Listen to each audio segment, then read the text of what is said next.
why Sneako decided to debate MoistCritikal in Japan. Hey girl, we've been here in Japan for a little while now, and Daddy Tate just got released from jail. I think it's time for me and you to rekindle our relationship. Love each other. Just because all those guys, you fucked them all. There's no reason that we can't get back together. Please, please, I love you so much. No, I don't think we can do it. All that red pill talk, all the bullying that you're getting online, and the fact that you like cuties, little children, twerking all around, it's wrong, and I can't come back to you. But why? Why can't you come back to me? Please. Daddy Tate's out of jail. I'm gonna start getting fucked by him again. I need you in my life. No. There's another person. Why am I doing this? There's another person. Who the fuck? Who is it? Who took you from me? After I let you get fucked by all those men, you're doing this to me now? Who is it?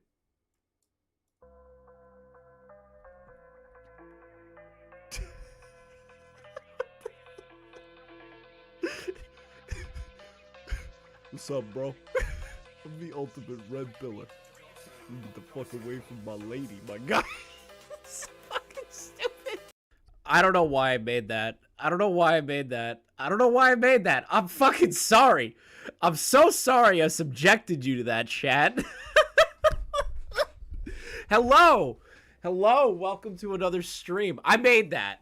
That was a video I made in advance because I think I have like mild autism. I don't know. My autism flared up today and I was like, I've been watching a lot of internet historian videos and I like the ones where they use Photoshop. And I was like, you know what'd be funny? Make a stupid fucking skit using Photoshop. I don't know why I did that. I think I have autism. I'm being honest.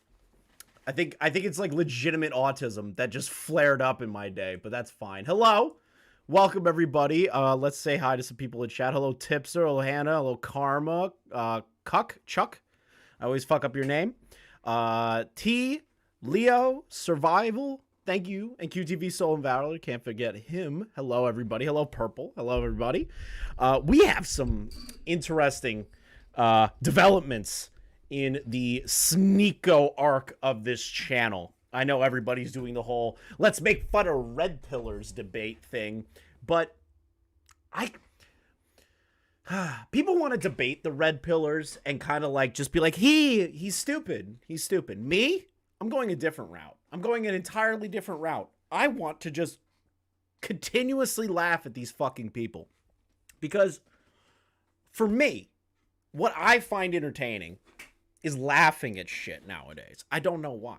Like, the videos that I'm doing are, like, a little bit more, like, serious-oriented and whatever, and some of the streams will be serious-oriented. But when it comes to Sneako, I can't find myself to, like, actually give a fuck. Or to actually, what's the word I'm looking for, chat? What's the word I'm looking for? The word charitable isn't the word I want to use. It's more on the lines respect. I guess. I just don't want to respect the guy. I have no reason to. I've watched enough of his content to prepare for half of these streams to end a lifetime where I want to load a gun and blow my brains out with a hollow point. But hey, you know what? Some people like his content. Some people want to just debate the guy. I would rather laugh at him for the entirety of his life. And I think that's a good approach because not only does it get good views, it's also fun for me. I do want to say one thing before we get started. Big W's for Leafy. Leafy's back on Twitter. I give it 24 hours until he gets banned again. Because he just tweeted out, we're so back my N-words. He's done. He's some Ethan Klein douchebag is going to try and flag that tweet. Let's get some Leafy W's in chat. Welcome back to Twitter, Leafy. I can't wait to see what you're going to do. You're already starting off strong by dropping slurs and telling Mr. Beast to go fuck himself. It's classic. Every time. Okay. We have a couple of updates on the Sneako front. If I'm being perfectly honest here, chat. If I'm being perfectly honest. I want to go over a few things because Wow.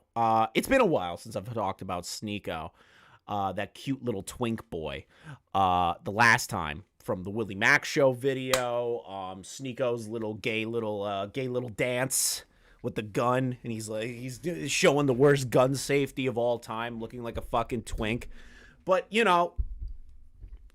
it's just how it is. And I know Augie just went live. He fucking cucked me today. Anyways, I need to address an allegation made against me. I am an idiot, and shout out to Austin No Powers for calling me a retard. I deserve it. I'll own up to my retardation. Yes, for some reason today when I'm watching Augie stream, I thought that Aiden Ross actually did quit Kick and streaming. I'm an idiot. I forgot yesterday was April Fool's Day. I'm sorry, I'm trying to learn shit, and I don't give a fuck what you retards are doing in regard to April Fool's Day. April Fool's Day can suck my dick. All of you retards that go out and make stupid fucking tweets, kill yourselves. All of you, collectively, kill yourselves. Anyways, there's been an update in the Sneako front. So, the Sneako updates Twitter account, banger Twitter account. Sneako responds to Kai, Hassan, Gideon, Asmongold, XQC, Aiden Ross, and Your Rage. Because they've been ratioing him all day and making fun of him like all day. Cope and seethe? I'm seething. I'm seething so hard. I'm seething. Ah! This is like when Confusing Opinion took like $150 from Augie. This is what I'm going to seethe about for the rest of my life because I had a retard moment. Oh my God, I'm a human. Retard moments happen, people. Nobody's perfect. Oh my God. Am I going to fucking shock you with that one? Anyways. So after he's been bullied to absolute nerd death, like I treat Sneako like a guy that would be shoved in a locker, back in high school. Like that to me is the funniest shit on planet Earth is the idea that he's like an asshole that can get shoved in a locker because he acts like that, right? Like, don't get me wrong. In high school, shocker, I was bullied just like everybody else on the internet, but I didn't get shoved into lockers and shit. That was like a different tier of being a loser, right? Like you had to be bottom of the barrel fucking loser to get shoved into a locker or like beaten the shit out of. Sneako is on that level of being picked on. Me, you can make a joke and I'll just laugh at you. Whatever. It is what it is. But Sneako can't handle the joke. So Sneako in his Discord, being the alpha male that he is, decides to cry to his entire little Discord. Kai Cenat, Your Rage, Gideon, Aiden Ross, Hassan, XQC, Asmongold, literally every streamer and YouTuber reacted to MoistCritikal video about me. Not one reacts to my response video. Even the people I've defended. I defended Kai from rape allegations. Don't be afraid to say rape. Don't be afraid to say rape, Sneako. Rape allegations. Defended Your Rage when Twitch banned him. Defended Gideon from Pokimane hate. Defended Aiden Ross from getting Twitter canceled. Not one of them had my back when I'm against the wall. Not one. The Soy Boys understandably have an agenda. Oh God, the Soy Boys have an agenda. The whole internet has an agenda, chat. Chat, do you think I have an agenda against Sneako? I'm very curious if you think that I have an agenda against this man. Do I come across like an overly political person that has any sort of inclinations to the right or left leaning whatsoever? No. I just want to laugh at fucking chaos. That's all I want. And to be realistic, everything that Sneako does is funny to me. It's hysterical. Like baseline messaging of being like men should be better men. Cool. I can go with that. Everything else when you're saying racism brings people together, and then there's also the other stuff where you're like race mixing isn't that bad, and you're just like, you sit there and you're like, Sneako, aren't you mixed race? Why are you saying that mixed race is bad? Shit like that right? Like that kind of shit I find funny. I don't hate Sneako. I don't have an agenda to ruin Sneako's life. I just want to laugh at the man. And he does so many things that makes me laugh. Ergo, his Discord. His Discord makes me laugh. It is every time I see an update from his Discord, I fucking crack the fuck up. JFA with the 2. I'll let that read out, but thank you for your donation, brother. Thank you for starting us off. Don't you have a Sneako folder filled with Sneakos? Okay, listen. I'm going to be honest. JFA caught me red-handed. I have a Sneako folder. Do you want to know what it's full of? It's full of, like, photos of Sneako so that I can make retarded fucking PNG skits from now on. It's like I'll randomly release those to the public like a retard and just spread them across the internet, just being completely idiotic. Like, I'll do that. That's what the Sneako folder's for. I don't have like a folder like when H3 thought Keemstar had a folder on him and Etika. You know, it's not like that. I don't have that. I'm not that vindictive. But like, we're getting off topic. God damn it, JFA. Thank you for the 2 to get us started on donations. I also want to say thank you to the 400 members that we have on the channel. Very strong. Let's keep those numbers up. Let's see here. Now, this shit, I was like, okay, he's just being gay. He's just being a little bitch boy. That's all I'm doing. Okay, yeah, okay, cool. He's being a little bitch. That's fine. He's being a little bitch. He's being a little cuckadick. He is a little bitch. He's whining in his Discord. To my surprise. Thank you for the 10 gifted QTV Soul and Valor. You're fucking beautiful. 07s for that. So this happened before this, but I wanted to build intrigue onto why I decided to cover Sneako again. Hey, chat, I want you to read this. Chat. I want you to read this real quick. Do you see what it says? Does Daddy Chris have to read this? Do I have to read this for the visually retarded? Do I have to do that? I feel like I have to do that. Cuties, the hit Netflix movie. the hit Netflix movie Cuties. I can't say it without laughing. Is really about how important Islamic values are in the face of satanic wokeness. I'm not saying the last part of that sentence because I know one of you fuckers are going to clip me and send that to the ethos. You retards can read that. I'm not saying it because I know Core is probably going to be informed. Core is going to get a DM. He's like, did you know that Chris said this? You should clip that. Yeah, I'm not doing that. I'm not falling for your bullshit, Core. And the now recording guys, fuck you. But this right here, this specific situation, right, gives me AIDS. He loves cuties. And his point is like, well, it's showing how important Islamic values are in the face of satanic wokeness. Okay.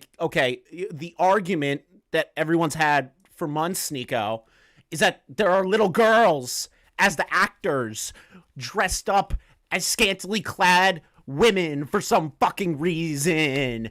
That's the issue. That's what everyone's been telling you. And your brain keeps diverting back to this other thing that isn't a part of the conversation. So, great job by Sneako doubling down on the cuties angle. It's just, you're beautiful. Oh, God. He's so fucking smart. He's so smart. It doesn't look like he has a dent in his head at all. Anyways, now, after Sneako pulls this, like, little bullshit. Sneako is another level of crazy class S. True, class S, just like in One Punch Man, the S-class heroes, except this is an S-class cuck. So, I kind of, before we get into the MoistCritikal stuff, right, Sneako has said all the soy boys haven't watched his response video to everything after he was bullied into submission. Nobody's watched that apparently, right? Like nobody's gonna take the time to hear out Sneako. I will. I'll hear him out. And I think a lot of people have covered this. I know Red Foxcom, Augie, and Connor covered it, and I know like a couple of other people have talked about it, but nobody has like given it the full attention on a live stream that I am aware of. So I'm going to be the first, and if anyone else did it before me, they don't exist, and their channels should be deleted. This is Sneako's response video to all of his haters. All of them. I'm talking Critical, Kai, me, Turkey Tom, Brennan Buckingham, everybody. He makes a response in full. In fairness to him, he actually responded. I expected him not to, and to just bitch on Twitter like a 12-year-old all day. But, you know, I got to give him credit. I can't be like this heartless bastard, you know? I could be. I really could, but I can't. I'm too nice of a person. Cross me and I'll destroy you, but I'm too nice of a person. So I want to hear out what Sneako has to say here. These are 3 things that YouTube promotes on the trending page. MoistCritikal playing with and sitting on dildos. That's how it starts. This is what YouTube promotes to the trending page. MoistCritikal working out and sitting on dildos. Excuse me, good sir. Does that look like he is sitting on a dildo? I think it's him laying down with his arms and legs spread out in a starfish style, with a bunch of dildos around him. If we're gonna be technical, because you like technicalities, you like to be technical on conversations, right, Sneako? So I'm gonna be technical with you. He ain't sitting on it. So MoistCritikal using Satanism and Antichrist in his music videos. It's called a... Okay, hey, just to answer Sneako, real quick, I'm gonna show you guys something. I'm gonna show you something that might blow your mind. I'm sorry, chat. It might actually do that. If this stupid fucking computer... Thank you. Holy shit. Go back. Stupid. Do you not see the title of the song? It's called Gentleman. The song is actually called Filthy. If you aren't aware, Charlie made a joke song about gross shit. I played it in the beginning of the video because I wanted to trigger Sneako and his Karen level insecurities about the devil. I wanted to fucking laugh at that shit a little bit. But this whole song is literally about sex, drugs, awful shit on purpose. It's not Charlie endorsing this shit. It's him making a joke out of it. So Sneako jumping to the conclusion that Charlie is promoting Satan worship is a little unhinged. And his rampant gaming addiction. Oh God, the gaming addiction. Gamers, listen. There's one thing that me and Sneako will agree upon, and I will give him charitability on this. I know, I want to play the whole video, but I have to answer these points in the beginning because it's going to aggravate me a little bit. Gamers, you need to understand something. My hand is extended to the gamers. It's to the gamers. Stop gaming for 9 hours a day. It's actually bad for you. That's where me and Sneako agree. The thing is, though, is that Sneako will say gaming in general is bad. He will generalize the word gaming and gaming in general. So his issue is people like to watch people play games, or people like to play games. Why don't you do something better with your life? Dude, here's an example. I play games, but I'm also trying to build something here, right? Like I'm going against the grain. I'm not working a regular job. I'm doing this. Like I want to do this. I want it to be successful, and I'm fucking doing it. I'm putting in the grind. I'm doing all the things that you and your little hustle university bullshit's talking about. But I don't fucking go around slinging my dick saying women can't do this and that men are weak-willed individuals. You can get to that point where you want personal growth and change. You have to see it in front of you and want to grab that thread. And a lot of men don't do that. And if you specifically game for 8 hours a day and you're not building towards something and you're just using it as a vice, then yeah, I can agree with Sneako. But some people build careers off of it. Some people use it for downtime. That it's okay. You can game. Gamers, I beseech you. It is okay to game. Gamers, it is okay. I swear, you're fine. Things you can't say on YouTube, but you could say on Rumble. The COVID vaccine doesn't. The 2020 election was against Trump, and billionaire pedophiles use wokeness to keep you depressed and poor. Jesus Christ. What a fucking opener. I'm surprised he muted himself. You know what? Points to Sneako for muting that so I don't get digged. And to YouTube, before you get mad at me, I didn't say that. He said that. And I am not endorsing that in its entirety. But listen, YouTube, don't get mad at me. This is why I was banned on YouTube.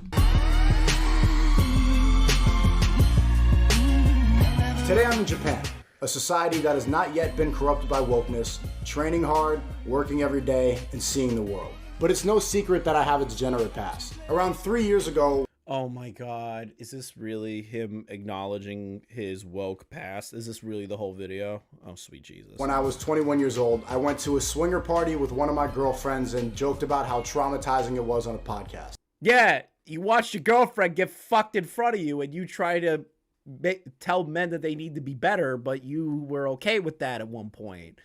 Do you not see the hypocritical angle that you're kind of like...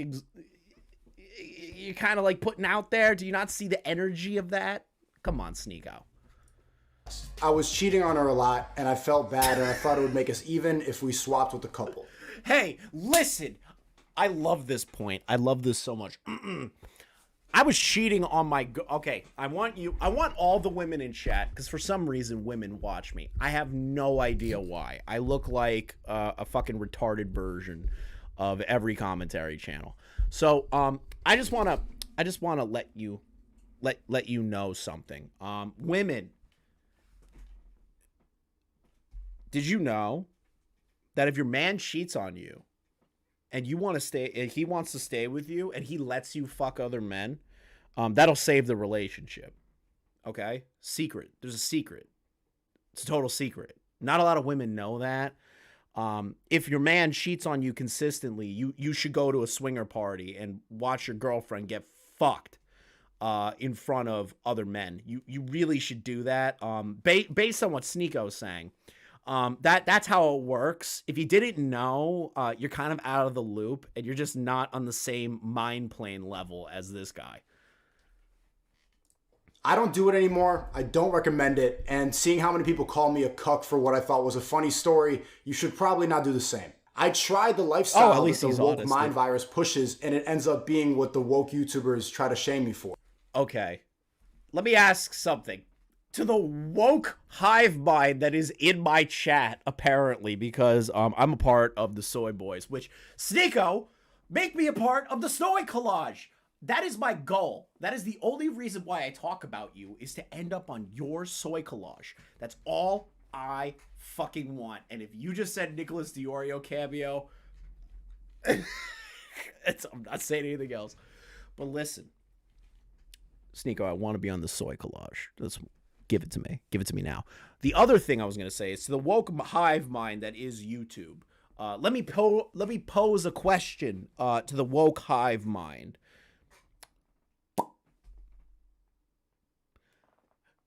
Have you ever seen left-leaning people normally? Now, I know there are fringes on both sides and blah, blah, blah, blah, blah. But on average, if you're a woke-minded person, would you tell other people to go through a cuckolding event with your girlfriend or boyfriend or whatever and say it's actually good for you to be cucked or to share your girlfriend or significant other? I don't think... through all of my friends that are left-leaning, because I have a lot of left-leaning friends, none of them have told me to my face ever, Chris, you should definitely think about letting your girlfriend fuck other guys or that you should go out and fuck other men. I don't think anybody who's like super liberal in my friend group, which I have a few super liberal friends, have never told me that. I used to run in liberal circles, if you want to call it that. Never ran into that. Never had somebody be like, bro, let's go to a cuckolding party. Nobody. Not a single time in my life have I ever experienced something like that. That's a little ridiculous. Sharing is caring. What are you, what are you, 2, retard? What are you, 2 years old? Sharing is caring? You shouldn't share your girlfriend. Unless you and her are comfortable with that and whatever, I don't care. I really don't give a shit. But the point stands is that Sneako is saying that the woke hive mind are the ones that promote this. My response is, show where that's been promoted. What are you going to do? Pull up like really, really, really fucking super left-leaning TikToks? That's not normal people, Sneako. That's not normal people. TikTok isn't real. It's not a real place. It's an app. It's not real. The internet isn't real. The people in it are, but content, it's entertainment, baby. It's all entertainment. Kind of ironic. I showed a moment of weakness on a podcast thinking that it'd be a funny experience to talk about, and it will continue to haunt me for probably the rest of my career. Yeah, Seeing all funny. the hate online, it dawned on me in Japan, why have I never had a single negative interaction in public outside every single day? They all shake my hand and ask me for a picture. Not even a little joke, haha, cuck, never. Considering I was trending for a week straight on Twitter with hatred, that must mean 2 things. 1, social media breeds negativity, and 2, the biggest haters just don't go outside. Sneako, people go outside, people do things, people go shopping, people go on dates, people go to the movies, people go on trips, people go to the mall, people do a lot of things outside of this. I love that I did the freeze frame on Charlie dressed like a gimp. That's fucking hilarious. But people do that. People do that, and people who don't like you do that. I go outside, I do things. I don't like you. But the thing is I'm not going to go up. You know what? Fuck it. I probably would. I probably would go up to him because I did that with, what the fuck was his name? Oh, I remember. It was years ago. It was Roger Stone. If you don't know who Roger Stone is, he was like one of the people in Trump's cabinet. This is like before Roger Stone really became one of Trump's people. I was walking through Grand Central Station. I noticed him because I watched him from a Vidoc about how letting foreign lobbying parties into the country because of him and lobbyists are the main issue because of a lot of things that he did and advocated for. Maybe I was misinformed at the time. I was a retarded kid. I went up to him and I said, hey, it's nice to meet you. And he goes, nice to meet you too. Are you a fan? I was like, I'm a fan of the fact that you let lobbying come into our country, you asshole. And he didn't talk to me after that. So I'm pretty sure I'm okay with going up to people I don't like and telling them that I don't like them. That's just, it's not hard to actually argue with people or to like give criticism to their face. I'm not going to like throw a pie at you. I'm not going to throw an egg at you. I'm not going to attack you. I'm not going to make your whole day a fucking nightmare where I'm screaming at you. If you're open to having a conversation with me and I know about you and I don't like you, I have no problem saying it to your face. I would assume a lot of people do, but I think what I'm thinking here is that Sneako was generalizing because the internet doesn't like him and his easiest defense is nobody goes outside. 1 year ago today, I lived that life. I was depressed and broke. I was out of shape. I was gaming. I was watching porn. I got high every single day. I was miserable. Sneako, I am none of those things, so I don't like you. I never left the room, and I had absolutely no purpose in life. Today, I'm happy to say I'm in the best shape of my life. I became a millionaire, and my global network is only increasing. Dude, he has to, like, hype himself up.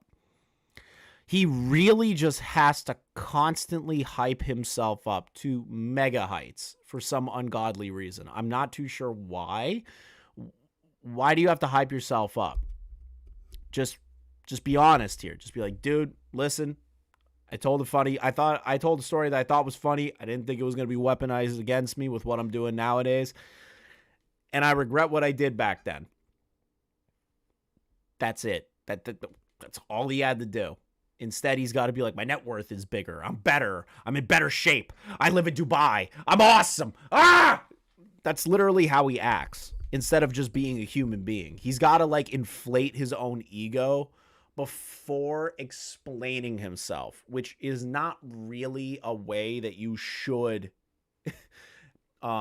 answer to people. Inflating your ego doesn't do anything. It actually makes things worse for you. It makes you look insecure. I don't say this to flex, but to show you that there's an option. Look at the lives of anyone making a hit piece video on Sneako, and look at the life that I am currently living in the present. Genuinely, which one would you rather live? Why are you trying to generalize the people that don't like you all under one category? It doesn't make sense to me. I don't generalize you and Andrew Tate under one category. I don't generalize you and Nick Fuentes under one category. Human beings are all unique and different, right? Like everyone's got their own way of looking and perceiving things. I'm not saying everybody's special. That's kind of cringe, but like it's just human nature to be different and to think things differently. Everyone's expectations, everyone's way of looking at things is entirely different. Life experiences are different. If Charlie is making the content that he enjoys to entertain other people, and those people enjoy the content, who are you to say that his life is shit and that your life is better? And then vice versa can happen, where who is Charlie to think that your life is shit and you're a fucking asshole? The thing is, though, is that Charlie sticks to his content and what he thinks is funny. You are a grifter, and it's painfully obvious that you're a grifter. And the idea and the notion that you don't understand that you're a grifter shows very, very deeply in this video. Who first, who hit, Am I gonna get a copyright claim from this dog shit? I definitely am. Let me just skip the fucking... I'm gonna get a copyright claim. A YouTuber that's brainwashed. I used to watch his videos when I was a teenager, just like a lot of my other haters, and today he's everything that I don't want to be when I'm 30 years old. When I'm his age, I don't want to be playing children's video games, playing with dildos for content, and using Satanism to be edgy. I don't want to drop the Antichrist for fun. What is this? Please someone tell me what they enjoy about this. It's funny. It's, okay, I'll explain it. Everyone's humor is subjective, right? Everyone thinks things are funny, and some people don't think things are funny. The majority of people kind of like edgy humor, and edgy humor can be interpreted in many different ways. Critical's way of doing edgy humor is to use dildos and to make fart jokes and poop jokes, and that's okay. That's what he thinks is funny. He puts out the content he wants. Who cares? That's the thing. Who cares? But in your case, you're trying to change the world, in your words, right? So the difference between your content and Charlie's content, and why you're not understanding why people enjoy his stuff, is because he's essentially free. He's doing what he wants. He's literally doing what he wants. You are shackling yourself to a specific ideology. You are the thing that you keep saying everyone's criticizing you for. Not you. You are the thing that you constantly want to criticize about other people. That's what you are. And you don't realize that. You have boxed yourself into your ideology, and you are not open to seeing the outside perspective on people that you consider soy or doing bad content or anything like that. I took my time to learn about you, Sneako. And I can say, for me, in my personal opinion, I don't like you. I don't like anything about what you stand for. That's just me. There are certain things that I can agree with you on and we can be cordial human beings about, but the majority of it, I think you're absolutely retarded. But that's my opinion. My opinion doesn't matter jack shit at the end of the day. You're way more successful. You're living your life. You're traveling the world, saying that that's better for your health. But how is Charlie's life not fulfilling in his sense compared to yours? How isn't it fulfilling? Is it because it doesn't fit what you think is fulfilling? She thinks Make me quick, got me screaming, rides my dick. I don't show these clips to tarnish his image, but to show you what he's presently promoting. I do not promote my woke past. I grew up online. Of course, I've made many, many mistakes. My message today is to follow God, work hard, train hard, ban porn, stop gaming, and see what's possible with your life. I criticize MoistCritikal so much because he actually released a video that accidentally changed my entire worldview by slandering my now close friends at Fresh and Fit. You don't have to ask what Fresh and Fit stand for. It's in the name of their show. So for everybody watching this, what does MoistCritikal stand for? Okay, let's play the game. Let's play Sneako's game. Let's play his game. Let's play his game. Let's play his game. Let's see what Charlie slandered Fresh and Fit on. The clowns of the only thing more pathetic podcasting than a guy who calls himself an alpha male is a guy who calls himself an alpha male and then tries to sell advice to desperate, lonely men. Hey guys, it's your boy Fresh Prince CEO, and today we're gonna talk about all my W's. Stay tuned for it. I'm playing Sneako's game. He wants to reference what Charlie slandered Fresh and Fit on. I will hear it out, and I will listen to what he thinks Charlie slandered them on. Of intros like these, you get some like wacky wubby dubstep kind of shit going on there with a dumb intro. It is so nostalgic, takes me right back to 2011. Anyway, this is the Fresh and Fit podcast. The entire purpose of the show is to bring women on to insult and belittle them to their face, while also not really that wrong. That's what the majority of this kind of like red pillar content is bring on women to kind of insult and berate them. That's not slander. That's kind of like your interpretation of the content. Slander is saying that one of them did something horrible to one of these women. That is slander. Also preaching that men should have the right to cheat on their significant other as many times as they want, whereas their significant other isn't even allowed to look at other men. They have to go in public with like fucking horse blinders on, and if they even so much as glance at a dude, you need to kick them to the streets immediately because they're a fucking disgusting, worthless whore. It's a lot of horrible, abhorrent shit that they talk about, and I'm sure you've heard of them or seen them before because I've had so many viral clips over the last year of them getting dunked on by the guests. I remember covering that early on where this guest fucking floors them. She absolutely kills both of them. They bring on. I'm pretty sure the two of them have a humiliation fetish, which is the reason they keep this show running. But they're also kind of like the Voldemort of YouTube. At least they were for a little bit. They used to copyright claim and copyright strike anyone that would make fun of them or joke about them, saying that it was damaging their brand or making them look silly. Even though they themselves are the clowns in their own circus, they're making themselves look fucking stupid. They never actually won any of their strikes or claims or anything like that. They all got overturned. But still just absolutely cowardly pussy behavior from people that claim to be alpha males. But anyway, I'm not here to talk about Fresh and Fit as a whole or the entire production of it. I want to focus on one video they posted in particular, one that I still think back on with a little wet spot in my trousers. It's one of the most delusional things I've ever seen from a YouTube channel. It's one of the hosts that is telling a story that is completely made up, just obviously fiction. He is literally making up fanfic on par with My Immortal in a way that makes him look like he constantly fucks. Even though I'm pretty convinced that the shorter guy here is a virgin, yet he still makes these crazy claims and stories like the one I'm about to show you. Alright guys, so you heard my L's, marrying a single mom, getting left out in the cold, basically in the car, never came downstairs.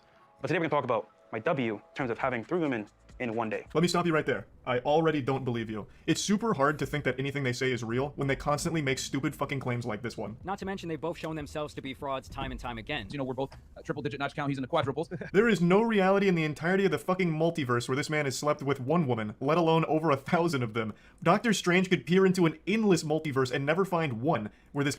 I'm waiting for the slander, Sneako. Guy slept with 1,000 women. They just say a whole bunch of made-up bullshit constantly. But I met this guy at a pool party. He's an NBA player. I won't say his name for some reasons, but, you know, he's a pretty top-tier guy, head-value guy, right? I'm at the bar, ordering drinks for my friends, and he says, yo, bro, what's a good spot to go party out tonight? I told him, look, bro, you can go downtown, you can go to Brickell, Wynwood, doesn't really matter, but I'm going to downtown because it's a really good spot. And then he's like, yo, bro, are you on Instagram? And then he added me on Instagram, we became best friends, he got me a tryout with his NBA team, which I absolutely crushed and became a starter on the squad setting NBA world records. He invited me to Thanksgiving at his parents' house, I fucked his mom, and then the whole family clapped.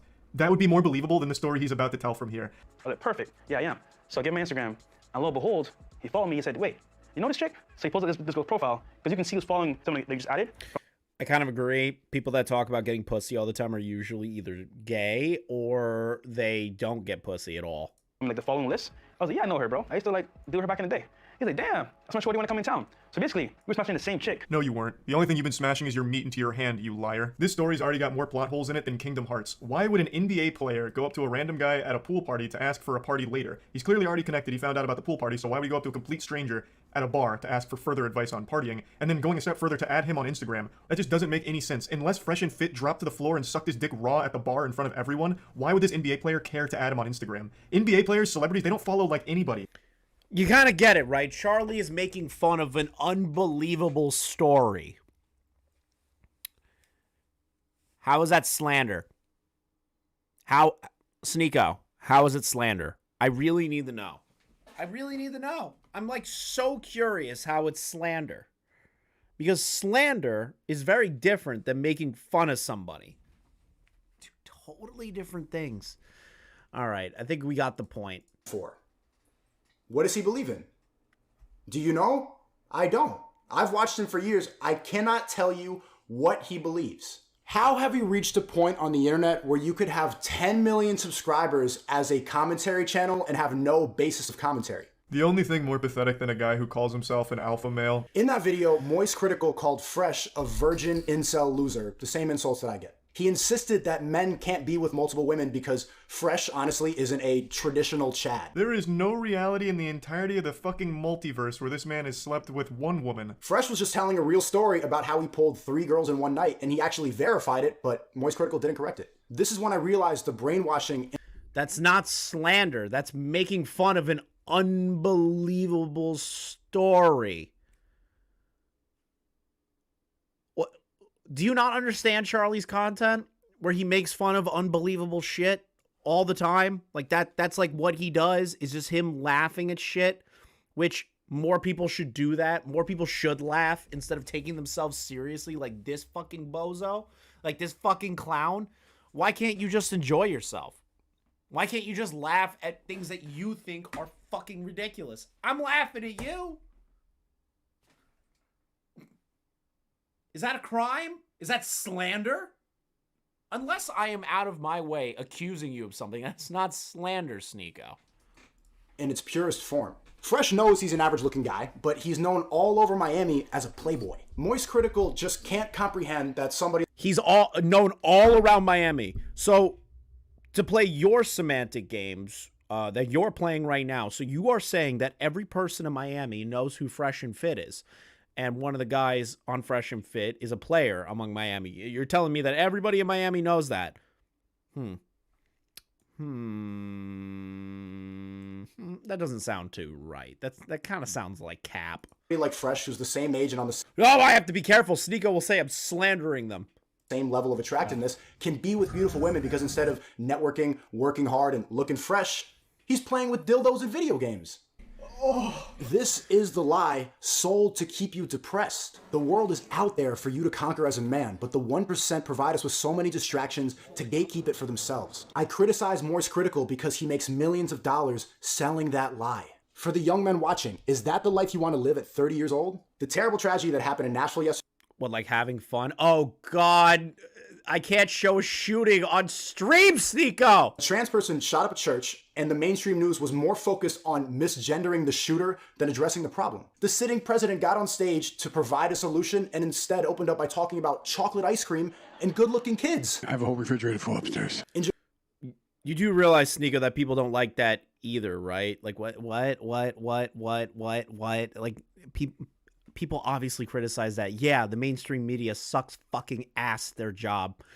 Everyone's known that for a very long time. I don't think you need to perpetuate that further when people already fucking know that. We all know that they're shit at their fucking job. Look at the Hogwarts Legacy boycott situation, you fucking idiot. Japan, there is no wokeness, there is no LGBT trans nonsense, and society is civilized. Somebody spills over their bag and everybody comes to help them out because they see each other as extended family. There's no culture war. There's a life outside of the woke. There is a culture war. They're not a huge fan of people of different races. I know a friend of mine whose uncle moved out to Japan to become a jazz musician. Dude's killing it. But when he was there early on, they did not treat him very well. degeneracy, and that's why I will continue to defend the movie Cuties until MoistCritikal decides to debate me about it. Nobody who hates the movie Cuties has seen it. It's a Oh my fucking god, no.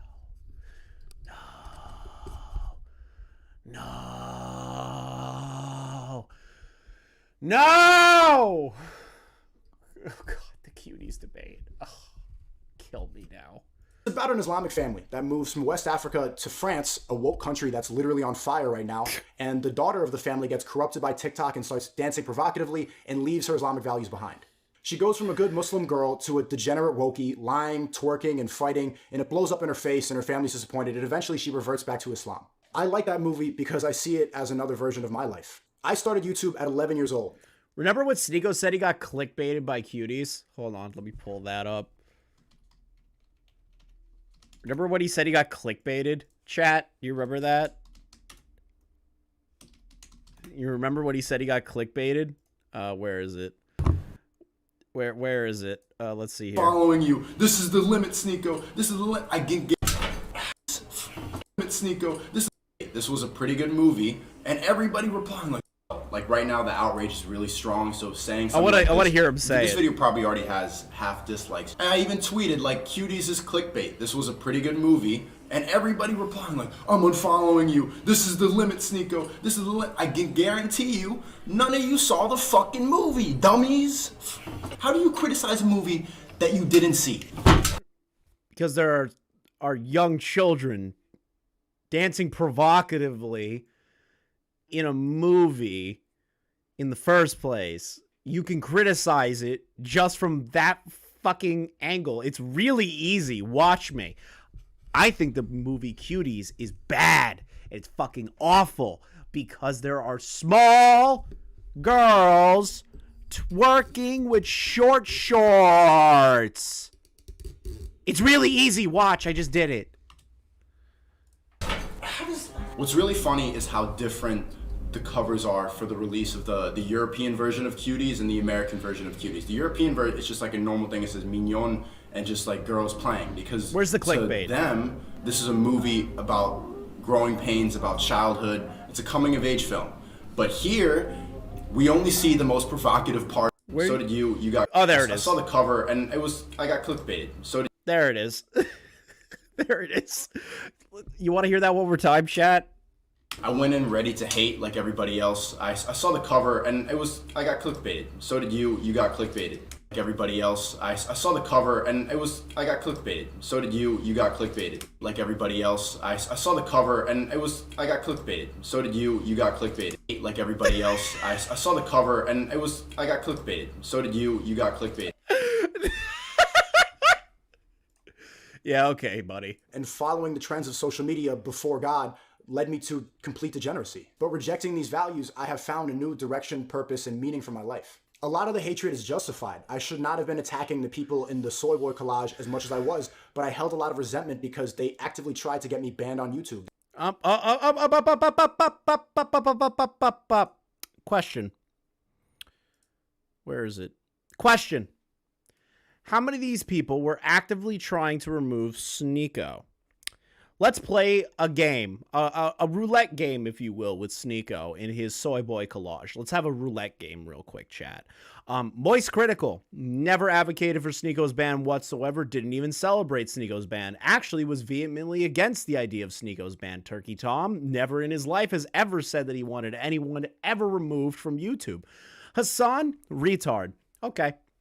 Nick's Not Green made a video entirely on how to teach people how to report Sneako's video and Sneako's channel to get him removed from the platform. Complete beta cuck bitch.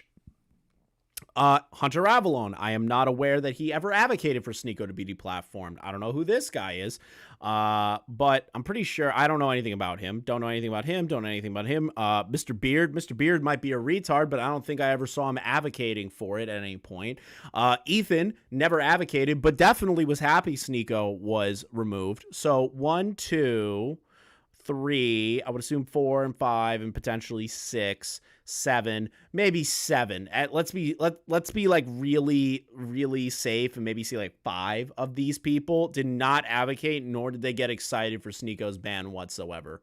Only one of them has ever advocated for him to be deplatformed. I assume that was Nick's Not Green, right, Tipster? Because I know for a fact that he made that video because I remember covering it on the Keemstar show with Keem. We called him a complete retard. I remember that. I remember that specifically at the time that Nick's Not Green is a beta cuck piece of shit. And what's new with Nick's Not Green? He's a fucking idiot. But nobody was advocating for his deplatforming. Maybe they clickbaited titles for that, but they never said the words, I want Sneako gone from the platform outside of this fucking loser. Collage as much as I was, but I held a lot of resentment because they actively tried to get me banned on YouTube. They encouraged their followers to go and report my page. They celebrated when I was canceled for telling the truth. Hey, not all of them. A normal video today. I want to briefly talk about the content. This is where me and Sneako will 100% agree that this guy is a fucking loser. Me and Sneako will agree on this one specific thing, is that he is a fucking loser. Creator Sneako and ask YouTube to ban him from the platform. They publicly tried to ruin my life's work, destroy my income, all because they disagree with my worldview. I don't want just to that attack guy people anymore. I would love to debate them and challenge their ideas, but they would rather make documentaries deep diving into my past, and my only existence on a platform that I'm banned on and grew up on is only hatred. You look up. Quick question, Sneako. Did Turkey Tom not say yes to a debate with you and was willing to have a conversation with you and was trying to figure you out? Quick question, chat. Did that happen? Did that happen? Did Turkey Tom say yes to a debate with Sneako?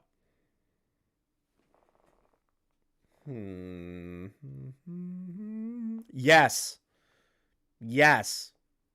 Turkey Tom actually did have a actual debate in line with Sneako at the time.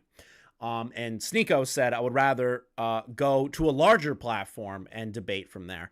So Sneako is lying here.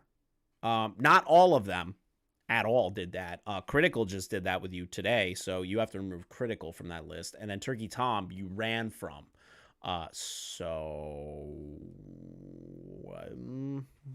Kind of being a little disingenuous there, bud. Sneako, there's no more of my videos. It's just people saying that my life is over, insisting that I'm a bad person. So the only option now is to be a force for good. And let's be honest, there is a clear pattern with the people that hate me. I don't say it to be cocky, but I am tall, I'm good looking, and I'm successful. This is why the #1 criticism is wannabe alpha male Sneako. Whoa, this alpha male. It's not the #1 criticism. There's a ton of criticism. You're like an actual idiot. Like, that's the criticism. You literally said in the panel with Fuentes, Gideon, Destiny, Abba, and yourself, and when Nick Fuentes was saying, I'm not a huge fan of race mixing, you were like, oh yeah, that's cool. Maybe not in those exact words, but you were definitely okay with it, with him saying that, when you are a product of race mixing and you are an individual with 2 mixed race parents. So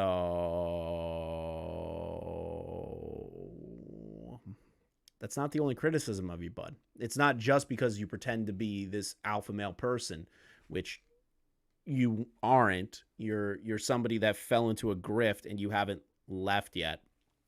You haven't left mentally that space yet, and you actually fell down the rabbit hole. This is like the problem. This is like ridiculous. But if we watch it in full picture, he's not being genuine. Nick Not Green video exposes the way of sexual misconduct exposed on his job. I have no idea what that is. It's rooted in jealousy and the idea that masculinity is a bad thing. I don't think I'm an alpha male. I've never once called myself that. I promote the ideas of masculinity because it is so desperately needed right now. Being completely vulnerable all against this attack Nick, online fair. has been difficult. But if Allah wills good for someone, he afflicts him with trials. And I have to be better now. I'm officially retiring the soy boy image. I forgive everybody who advocated for my cancellation or made documentaries about me. And I'm ditching my attacking style of streaming. And I apologize to MoistCritikal for showing a picture on stream of you and your girlfriend. That was not very That's Christ-like. good. I'm sorry. Good. And I genuinely hope you provide more value to your extremely large audience. The powers of Satan are taking over the West in real time, and I hope that everyone watching doesn't. He says something good. He says something that shows character growth, and he's like, I'm no longer attacking people. I'm no longer doing this. I'm no longer doing that. And then he immediately starts attacking the people again and saying, oh, Satanism's being promoted. Satanism this and that. Oh, my fucking God. Contribute to it anymore. Only thing to wear. Oh, my God. Okay. Okay. Kill me. Kill me. Kill me. Kill me, kill me, kill me, kill me, kill me, kill me, kill me. He doesn't have any fucking growth at all. He kind of just bullshits his way through it. So then, to catch us up to current day, I know it's April 1st. Say, my brother in Allah, your content even halal. True. Sneako speaks facts, Peg was yours, just say popular opinions. Not really. If anything, him debating Sneako is not the popular opinion at all, Miamba. And actually engaging with Sneako is not the popular opinion. Making fun of him is the popular opinion. Engaging with him is a different thing in its entirety. I know you like to troll in here, Malba, and you're more than welcome to. It's just funny that some people think that legitimately. But I'm not fooling. The title is not a joke. I talked to Sneako, and I got. Now, if you need to know, this was uploaded yesterday, just for context. Yesterday, #1 on trending, which is insanity. This entire stream is about an hour and 14 minutes long, where Sneako and Critical actually do debate each other and go tit for tat on a lot of points. We're going to go through it. We're going to stop where necessary. We're going to talk where necessary, and we're going to add context where necessary. And we're going to kind of like expand upon it a little bit more. Gotta be honest, I had butterflies in my tummy. I was more excited to talk to him than I would be to talk to Santa Claus. Now, I know this will be coming as a shock to a lot of you, a bit of a jump scare, so I hope you're sitting down so it doesn't knock you off your feet. Sneako and I have not been on the best of terms recently. We've tried our best to keep it a secret and handle it behind closed doors, but unfortunately, it's bled into the public eye, and you know what? By golly, I'll say it with my whole chest for all to hear. We just haven't liked each other. We haven't seen eye to eye on many things, so our internet beef has become this fine Wagyu steak. It's been this very tasty, juicy bit of drama between the two of us, and today it finally boiled over and we had a conversation. And I want to show you some clips from it. He actually asked me to record, so don't think that this was some kind of one-party consent discussion with you about. Which is good that him and Sneako actually got into a call, because think about it. Think about that. When people have disagreements online, right, most of the time people will run away from those disagreements. In my case, my person that I would love to debate at the time was my original like subject on this channel was Quantum. I wanted to debate the ever-living shit out of him. I wanted to take the time to like understand him, and he kept refusing to do that every single chance that he could. The only time I ever got to like quote-unquote debate him is when he was in chat on someone else's live stream that I was on when we were doing a podcast about the whole situation. I would have killed for that, because you want to understand the other person. You always do. Even in an argument that you guys don't see eye to eye on, you should take the time to at least speak to those people and get to know them a little bit. Like you should. You really, really should do that. But most people don't. Most people would rather kind of like hide behind the security blanket that is their mindset or their what's the word I'm looking for? Their comfort zone, really. They don't want to extend out of their comfort zone. And I give kudos to Charlie and Sneako for getting out of their comfort zones and actually like talking to each other. It's actually crazy. If Short is getting a femur leg broken, sawed it down. Jesus. Cutie since I dropped that video back in 2020. How time flies, man. Well, better late than never. So, have you seen the movie? Yeah, so you mentioned you saw my video, so you know I didn't finish the movie. I physically couldn't. I found it just to be completely repulsive. Haven't you seen a lot of other movies that have repulsed you before? I watch horror movies. I watch movies that are provocative. What? Quick question, Sneako. Charlie is saying that it is disgusting because of the children being used in the movie. You understand that position, right? You understand that position, right? He finds it gross that there are children with short shorts on and scantily clad outfits being sexualized for a movie. You understand why he found that repulsive, right? It's not comparable to like a horror movie, like the movie The Thing, or if you like Friday the 13th or anything like that. So that's already retarded. JFA, I've already had that conversation. I'm not looking to repeat it. But the thing is that when will you and Salvo have that conversation? Already had it. Refused to do it again. I've already tried. Anyways, the situation being is that it's good that he's doing this, but him trying to bring up this equivalency of like, well, I watched movies that repulsed me and I made it all the way through. There's a difference between a horror movie and a movie based on scantily clad women. There are two entirely different things. Scantily clad kids, fucking children.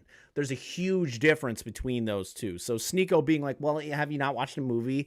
Like, I've watched horror movies. That's not comparable to a situation with children in fucking tight outfits. It's fucking disgusting. Quite a bit. Yeah, but this is something I feel isn't being recognized. There's a difference between being repulsed by fiction, which is like horror movies, that's not real, and being repulsed because there's real children doing sexual things. You can't fake that. Good shit, Charlie. The actresses were 11 to 13 years old. They were twerking. There was some very gross scenes in there, and like the cameras would zoom in on their chest and their ass and their crotch. Like, that's a very different kind of repulsed. Yeah, it's a repulsive nature because you don't want to see children in a sexualized light. I feel like Charlie is completely based for that, and that's entirely valid. I'm not looking forward to Sneako's rebuttal on this bullshit. That's what we agree on. I don't agree that those scenes are good. I don't agree with the sexualization of children. I defend the movie because I defend the morality of the movie. And I think that most people that were disgusted have seen those clips or didn't watch the whole movie like you. So that movie was taken out of context quite a bit. People don't really see the moral of the movie, which is defending Islamic values and also pointing out the very real problem. But that's not the reason. So Sneako's trying to say because people haven't watched the entire movie, right? They won't understand the value of what's going on or like what's happening or what's being said or any bullshit like that, right? Like, it's literally what he's trying to say. He's like, oh, well, it's about Islamic values. Okay. The argument that people are having, regardless of the messaging, is the fact that the actors were children with the camera zoomed up on fucking parts of them that the camera shouldn't have been zoomed up on. That's the argument. That is the argument that we're having here. But Sneako can't like get past that point. He has to ignore that entire section and just go, well, it's not really about that. Well, that's the contention. That's the issue in the argument. That young girls have going on social media and doing these dances. I agree that it's disgusting. I agree that those scenes are repulsive, but I think you could be repulsed by TikTok and pretty much what young girls are doing on social media every single day as well. I think that people outraged at that film should also be outraged at everything that girls are doing now on Instagram, TikTok, and all these apps. Well, see, but here's the thing. So let's break it down to the very bare essentials. Can children consent? Can children consent? No, they can't. We agree. So then why do you think it's excusable to exploit them after having them sign up for this film? If you admit they can't consent, how can they possibly give the okay to be shaking their ass and having a camera all up in their shit while they're doing sexual things like that scene where she takes a picture of her vagina, the scene where they're doing literal, like, toying around with cam sites, like, that's very different. Like, no one is disputing the message, right? I agree with the intention of the movie. I don't think that those scenes are good. That's what we completely agree on. But I think that was an important movie to point out how many people get sucked into this world. I think that was needed. That movie was needed to be made. I don't think that movie needed to be made to get that across. I don't think that movie needed to be made for that to be put across in any fucking way possible. I don't think that movie needed to be made to show that being an issue. I think it's just a form of like parenting, and parents should be more involved into the context of making sure that their children don't fall into vices or rabbit holes like that. I feel like that's a little bit more of a conversation. But Sneako trying to say, well, that's everyone's ignoring the messaging of the movie. Again, that's not the point. Everyone's upset with the fact that young children were used in that context in the first place. That's where the issue lies. Sneako's refusing to acknowledge that point and just keep falling back to the message. The message isn't the issue. And he keeps saying, well, I agree with you that children shouldn't be sexualized. So then you agree that the movie shouldn't have been made in that way. By proxy, you are agreeing that that argument that they are having right now, that you should not be sexualizing children in a movie, and the thing that people are mad at the most, and you know that people are mad at the most, is your issue. That's literally ridiculous. Stop trying to be Destiny. You will end up getting yourself, because he's close to that. I don't know what that means. You shouldn't do that. You shouldn't be sexualizing children. And I also don't think that that movie encouraged pedophiles to go and cite and look at these girls. I think that they're more likely to go on TikTok and find girls that they're attracted to. I don't think that this really attracted people to these girls. Well, it's not like I'm here arguing that this movie created pedophiles, right? But what it did is it delivered a film that they would watch for totally different reasons than the message. Again, the message isn't something that I or pretty much anyone has an issue with. The message is, like you mentioned, the social media poisoning them, making them do the sexual things, which is a problem. But this movie contributes to it since it still used real children to sexualize them, to showcase it. That's the issue. You didn't need it to be children. I don't think it contributes to it, because when you see girls doing this on TikTok, they don't know. I don't see girls doing it on TikTok, though, is the thing, right? The only people that would are going to be the pedophiles. They would go and search that out. This movie was advertised on Netflix. No, that's not true. Every time, I don't have TikTok on my phone, but once in a while, before I was banned, I would go on there, and the first 3 videos would be the same thing that you see on Cuties. But nobody's arguing the Islamic value aspect. We're arguing, boss, and we're actually having an issue with the idea that the sexualization of children is the issue. I could care less if it's an Islamic or fucking Christian or fucking Jewish. I don't give a shit what the message is on that aspect, right? I don't care. What I care about is the fact that children are being sexualized in a movie in the first place. That's the issue. That's the problem that we're having here.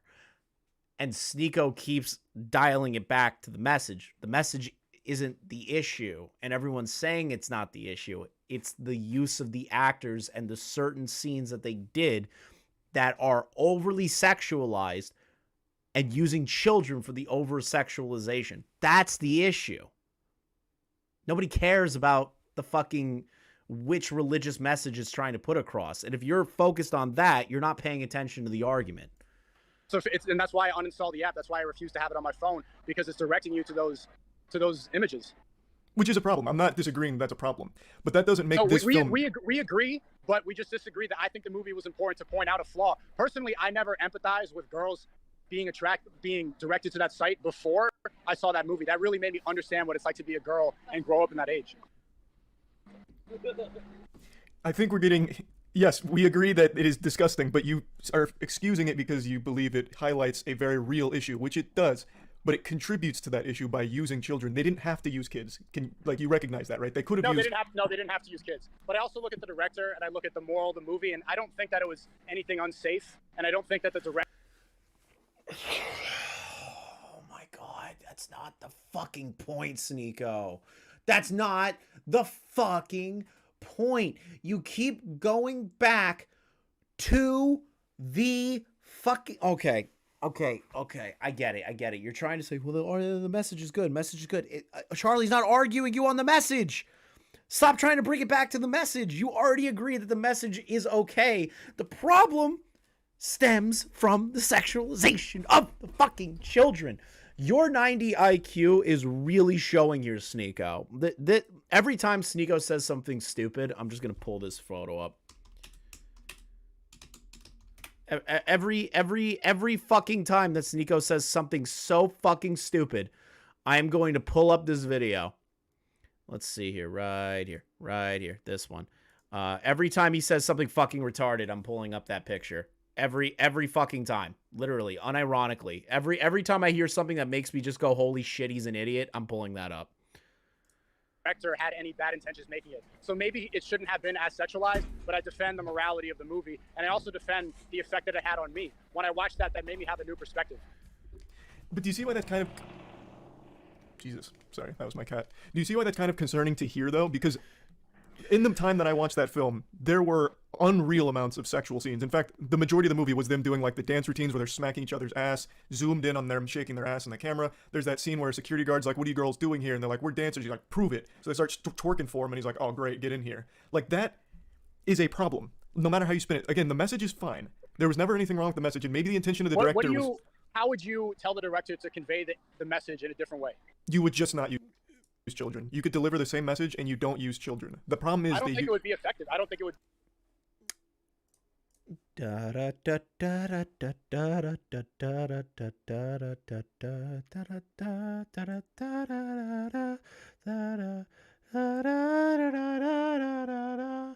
This right here, that statement he just made, shows his IQ level, right there, like really kind of like shows his IQ level,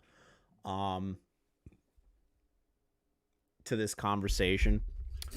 If you can see here by the graph, he is almost as dumb as Xander Hall, which you have to be pretty fucking retarded to be close to Xander Hall's level of intelligence. That's pretty rough. Be as effective. It's unfortunate that it's misinterpreted, but you couldn't be able to have that effect and show how provocative and how dangerous it is without using kids. Yeah, of course, the shots probably did not need to be that bad, but when I watched that, I was absolutely disgusted. And like I said, it changed my perspective. And what I'm surprised about is that you are against wokeness, because everything that your content is about, it doesn't seem like you've ever directed any energy towards how dangerous wokeness can be, which is exactly what that movie's about. It's saying how important Islamic values are in the face of wokeness. It's about a Western African family, Islamic. They go to France, a completely woke country that's now being burned alive, and women are running around topless. Wokeness has consumed France, and it's pointing out a proper solution to this problem, which is embracing Islamic values. Who was the director of the film? Do you know? Her name is Maminu Doucouré. Maminu Doucouré, I think that's her name. She's a Western African woman, and she moved to France. So I imagine that she had a very similar experience, and she was trying to portray what it was like growing up. So the message of the movie is about social media, and almost exclusively. She directed the film based on seeing some children in a neighborhood doing sexual dances and wondering, how did it get to that point? This isn't okay. So the movie was supposed to be about how does a child get to that point, and it's about how social media is poisoning them, and they're constantly comparing themselves, they're seeing these things, so they're putting on makeup and they're doing sexual shit, and they never really understand why or the consequences of it. It's not a critique on wokeness, though. Of course, anything in the art field you can derive your own meaning from.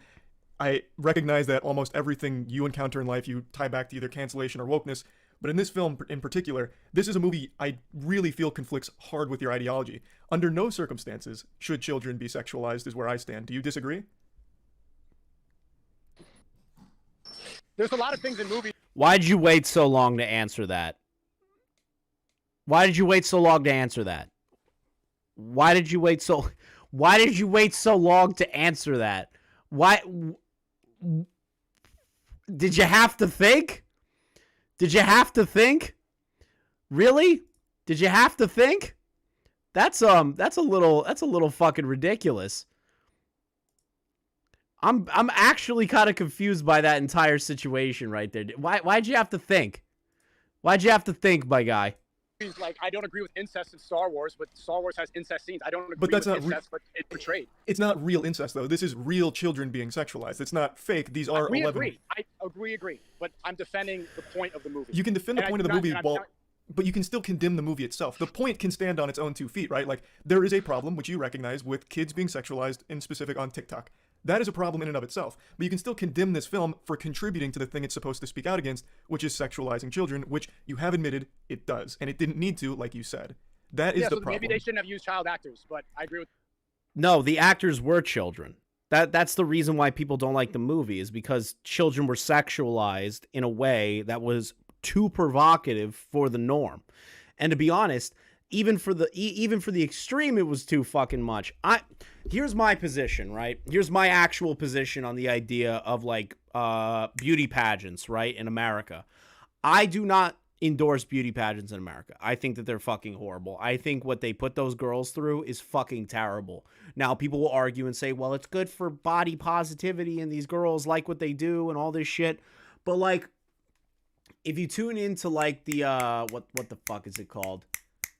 Wow, what the fuck is it called again? Fuck, I don't remember the name of the show. Is it Runway Moms? I don't remember what it is. But, like, the concept of, like, children beauty pageants, to me, are something that shouldn't be around. That's just me. That's my interpretation of it, right? Like, I do not agree with the idea of sexualizing children whatsoever. I actually think it's fucking abhorrent that you're okay with that. I think that's actually horrible to subject your children to that. And me, Charlie, and Sneako can agree sexualizing children is bad. But Sneako trying to defend this regardless, Toddlers and Tiaras. Thank you very much. Thank you for the show. Thank you for the name of the show. That show is degenerate. And the concept of that show is degenerate. And Dance Moms is another one. Those are degenerate shows to me. And I find them disgusting. So the movie Cuties falls in line with that for me as well. But on top of that, they went overboard where they were zooming in on certain parts of their bodies that shouldn't have been zoomed in on. And there is a scene where one of the girls takes a picture of her fucking vagina. It's disgusting. And Sneako trying to say, well, it's promoting values. That's not why people are mad. Nobody's mad at the values. They're mad at the exploitation of the children in the movie. And Sneako's not understanding that. With the point of the movie. But how do you think that the point could have been conveyed in a better way? Do you think should they have used 18-year-olds to play 11-year-olds?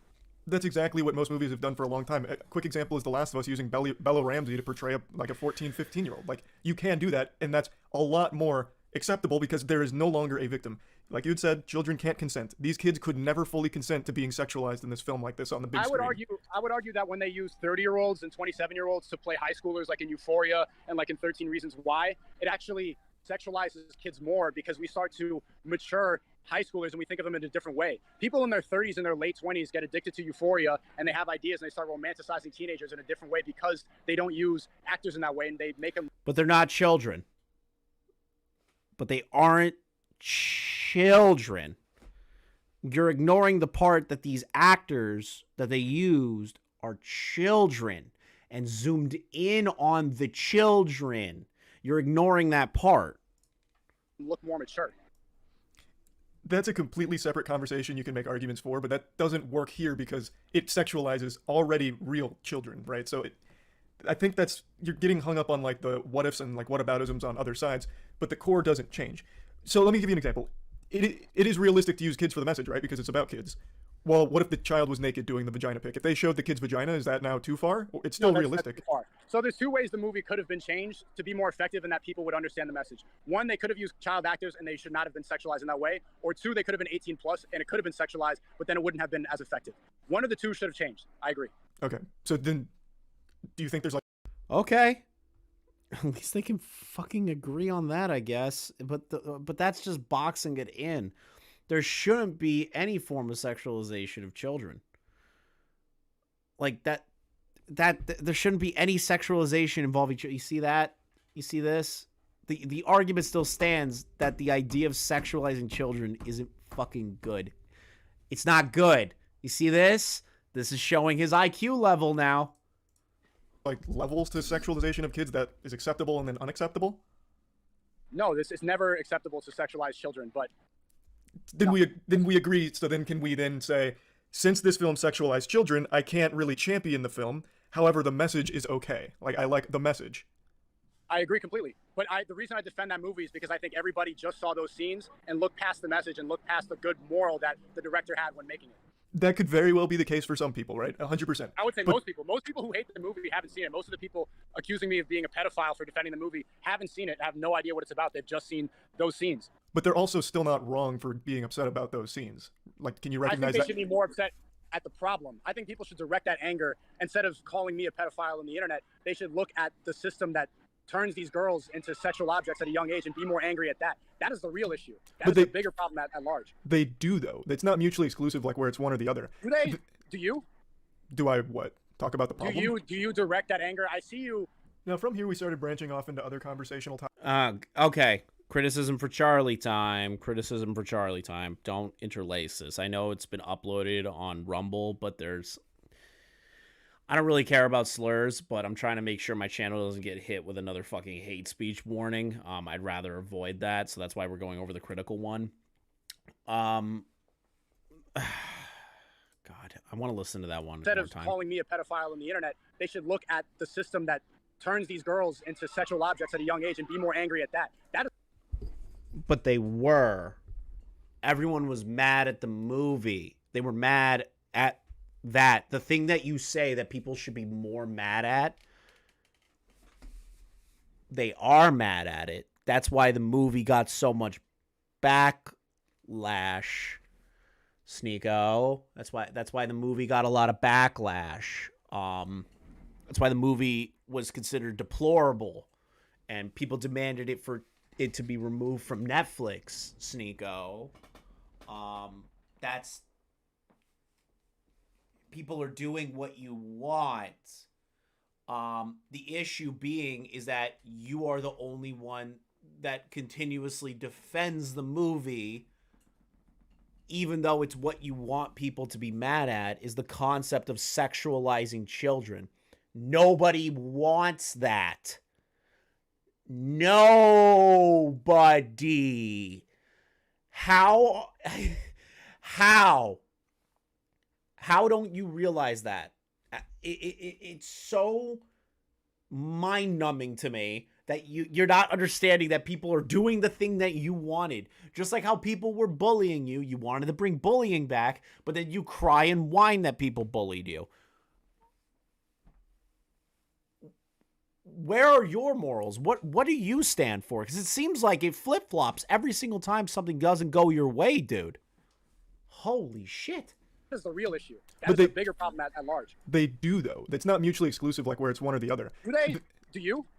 Do I what? Talk about the problem? Do you direct that anger? I see you. Now, from here, we started branching off into other conversational topics, but I do want to go ahead and give a little wrap-up here. After talking to him about it, it really feels like he sticks to his guns just out of pure stubbornness because he's defended it for so long. I'm not even going to argue with Charlie on that. He comes across incredibly stubborn to his position. Like, he just refuses to acknowledge the idea that sexualizing children is bad, and that the movie is bad for that, and that people did what he wanted, but it's because it's something that he liked. It's not what he thinks is necessary. Like, that's his position, and he's not moving past it. He seems incredibly stubborn. Do you ever directed at the problem? Do you agree that wokeness is one of the biggest problems that corrupts kids nowadays? Define wokeness. Wokeness is the liberal ideology, is feelings over facts. I identify this way because I feel like it is. There's no gender, nothing matters. I do as I want. Everything that's promoted on social media. Do you realize half of what you just described is how you've lived your life for the last year? Like feelings over facts, for example. You champion bullying. You think bullying needs to come back. I have never canceled you. Can you recognize that? I've actually always spoke out against deplatforming, if you've ever noticed. I spoke out against it. No, but you were also disingenuous. When I called out the soy boy collage, you were like, these people just hurt my feelings. Most of those... That's what they did. That's what they did. Most of those people hurt your little fifis. Most of the people made fun of you or documented you. If anything, out of everybody on that soy collage, if I'm being perfectly honest here, the one that was super charitable through and through, that didn't throw a lot of fucking jokes at you, was Tom. And you put Tom on the soy collage because he made a documentary about you that you didn't like. He didn't even really poke fun at you. He talked about your history on YouTube from a young age up to who you are now. He only made a documentary about it. It wasn't poking fun at you. 90% of those people, a good 95% of those people did not advocate for your deplatforming. You showed the one that advocated for the deplatforming in your own video. It was Nick's Not Green. So your consistency is not really there, Sneako. It's not. It's not there at all.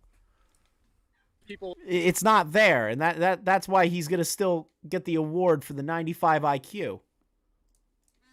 Actively advocated one for my person. cancellation. Nick is Not Green is the only person. True. That's not true. Ethan Klein celebrated and clapped when I was banned and said, "Good, finally this misogynist is banned." What happens on the internet? I understand. Which it's bad? Back and forth. Which bad? Ethan Klein, you're a fat fucking loser, and doing that only emboldens these people. You shouldn't get excited for people to be deplatformed.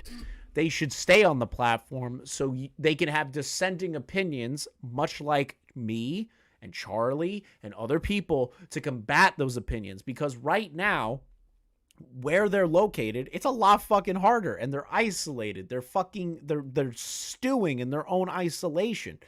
If you remove them and get excited for them to be removed, that is a problem. You shouldn't want somebody to be removed. You shouldn't ever want that.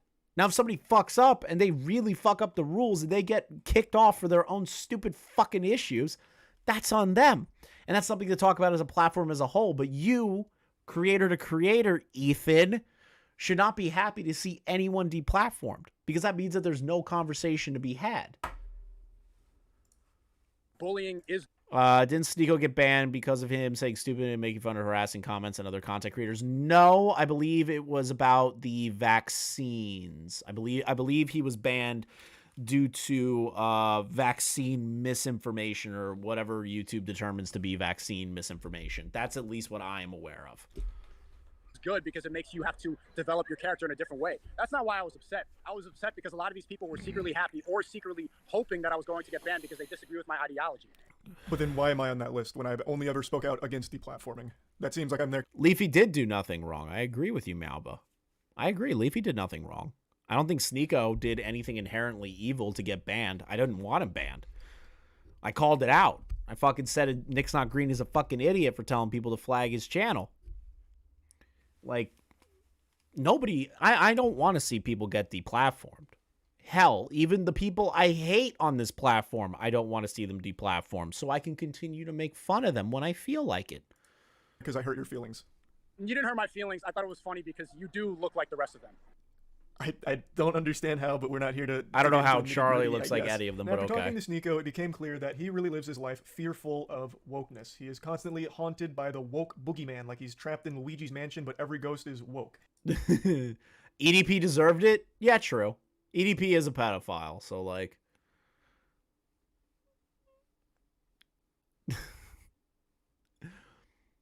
Sneako's support, his ideas are valid, you just don't like them. Yeah, I don't. That's why I can criticize him. That's why this is America, and I can make fun of whoever the fuck I feel like. Overall, and you can see it with the Fresh and Fit video that you still haven't corrected, where you called Fresh a virgin. A lot of it, and you see people that hate me, they're like, oh, this alpha male Sneako, and I've never once called myself that. I don't think I'm an alpha male. I advocate towards things that are conservative. I advocate towards Islamic values. That doesn't mean that I think I am an alpha male. I've never called you an alpha male. You're talking to someone... You've called my friends that. You've called Fresh and Fit that, and you haven't. They call them. You are really hung up on fighting for the honor of Fresh and Fit. What I did was exactly what you preach. I made fun of him. Calling him a virgin is a joke. Do I think he's actually a virgin? Probably not. And it's not even a good joke. Like, that's the laziest joke of all. But he wasn't banned due to rape jokes, Lockton. He wasn't banned for that. Time, which is why it wasn't like the crux of it. I just made it as a throwaway statement in the middle of a rant about his ridiculous story. This is something that clearly weighs heavy on the mind of Sneako, where I insulted his friend, and my god, he has not let that go. This has become like his Vietnam, because it really seems to have taken a big toll on his psyche.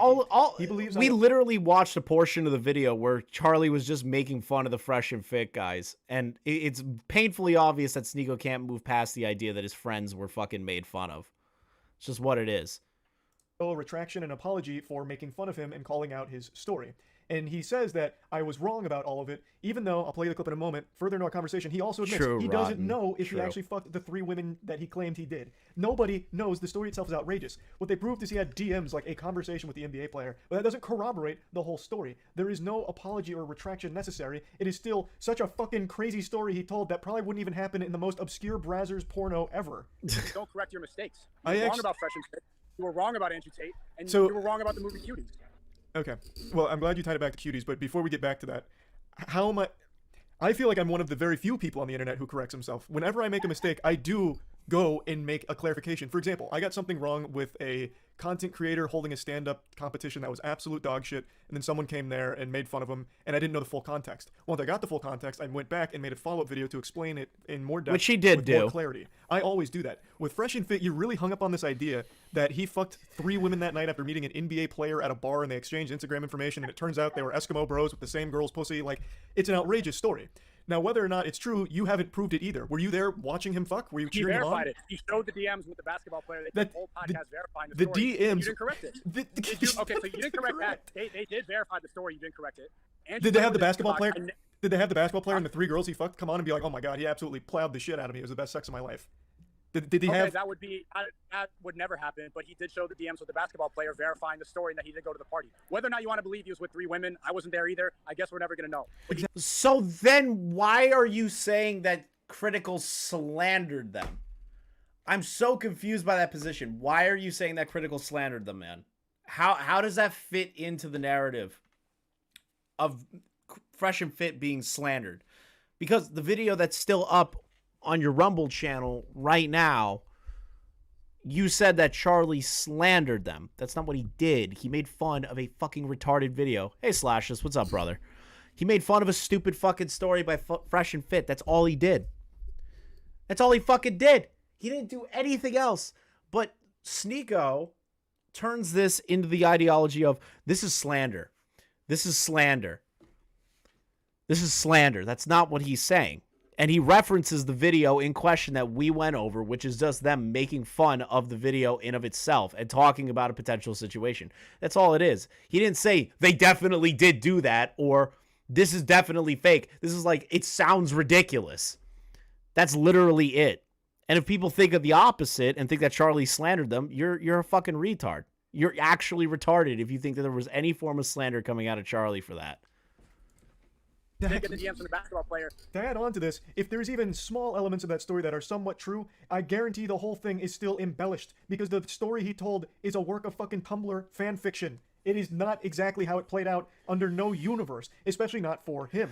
He is an extremely sensitive guy. He would probably have started crying after the first round of sex instead of going right to the next girl. Like, it is just not something. And Charlie just doubles down on making fun of him, which is fucking banger. Let's see here. What else? What's the next position that Sneako's going to take that's going to make me fucking want to kill myself? Are ones that you actively partake in. Victimization. That's a big thing with the woke, right? Constantly playing the victim. Now we're getting into the victimization conversation. Ooh. There's one thing about Sneako that I'm going to be upfront about. I've never seen somebody pretend to not be a victim and act like a victim at the same time as much as this guy. It's actually hilarious. I've never seen somebody be this projecting onto others. It's actually hilarious to think that this guy wants people to bring bullying back. He gets bullied and then he coddles and cries and whines in a Discord. And then makes a soy collage out of all the people that hurt his feelings. If he really wanted to make a strong case for himself that people wanted him deplatformed, he could have focused on Nick's Not Green. And people that said, I am really happy. Like, I'm really happy to see Sneako go. He could have made a case on them, but he added in a bunch of people that don't matter to the situation and just didn't like Sneako or had dissenting opinions of Sneako or made documentaries on Sneako that he didn't like. He could have built a whole case for himself and played the victim and be like, look at all these people trying to cancel me. He could do that. But he didn't. He chose people that didn't do that. Victim. Do you recognize how often you play the victim in terms of like, I'm being canceled, everyone's against me, you go on your Discord to talk more about it, even this morning talking and naming and shaming people that you think have slighted you as like a cancellation. You do the exact same things. Like, you are also an SJW. That's not victimizing. That's actively pointing out that literally every single streamer, the entire internet, all of YouTube reacted to your video. I drop a response where I even apologize for going out of character and getting emotional. And then people...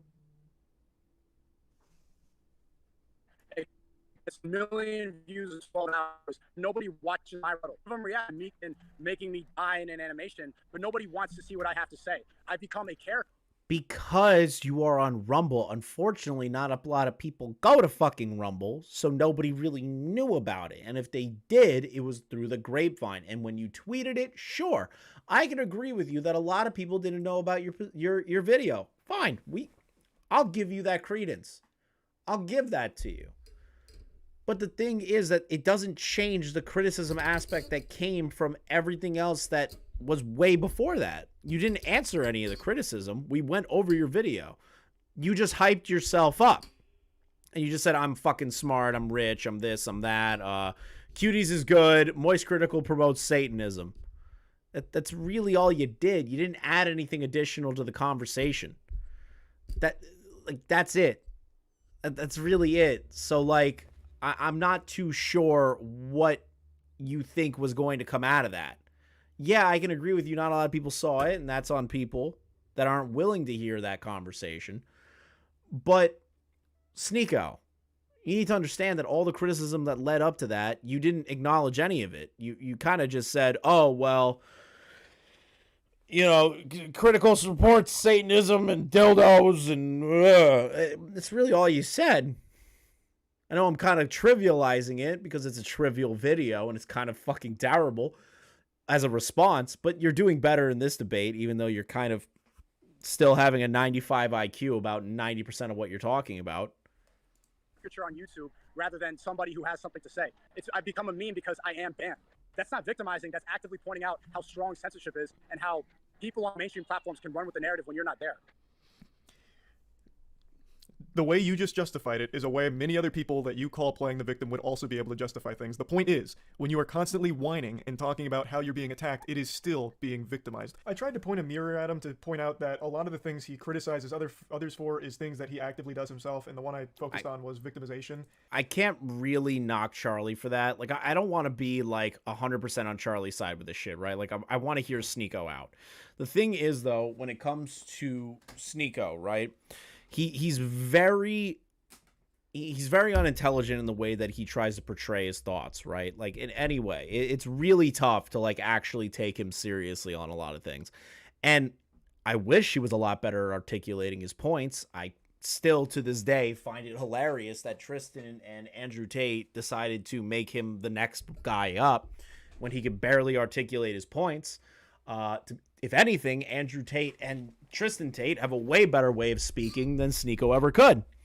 And that's Sneako's issue, is that when he talks, it's like hearing a retard speak 90% of the time. Some of the baseline stuff I'm cool with, like, yeah, go work out, think of yourself a little bit higher, all that stuff. But his issue is that he can't articulate his points well enough at all. And that's why people make fun of you, is because you're an idiot and you can't hold yourself to the same standards that you do everyone else, or even or anyway, that's the issue. That's the problem.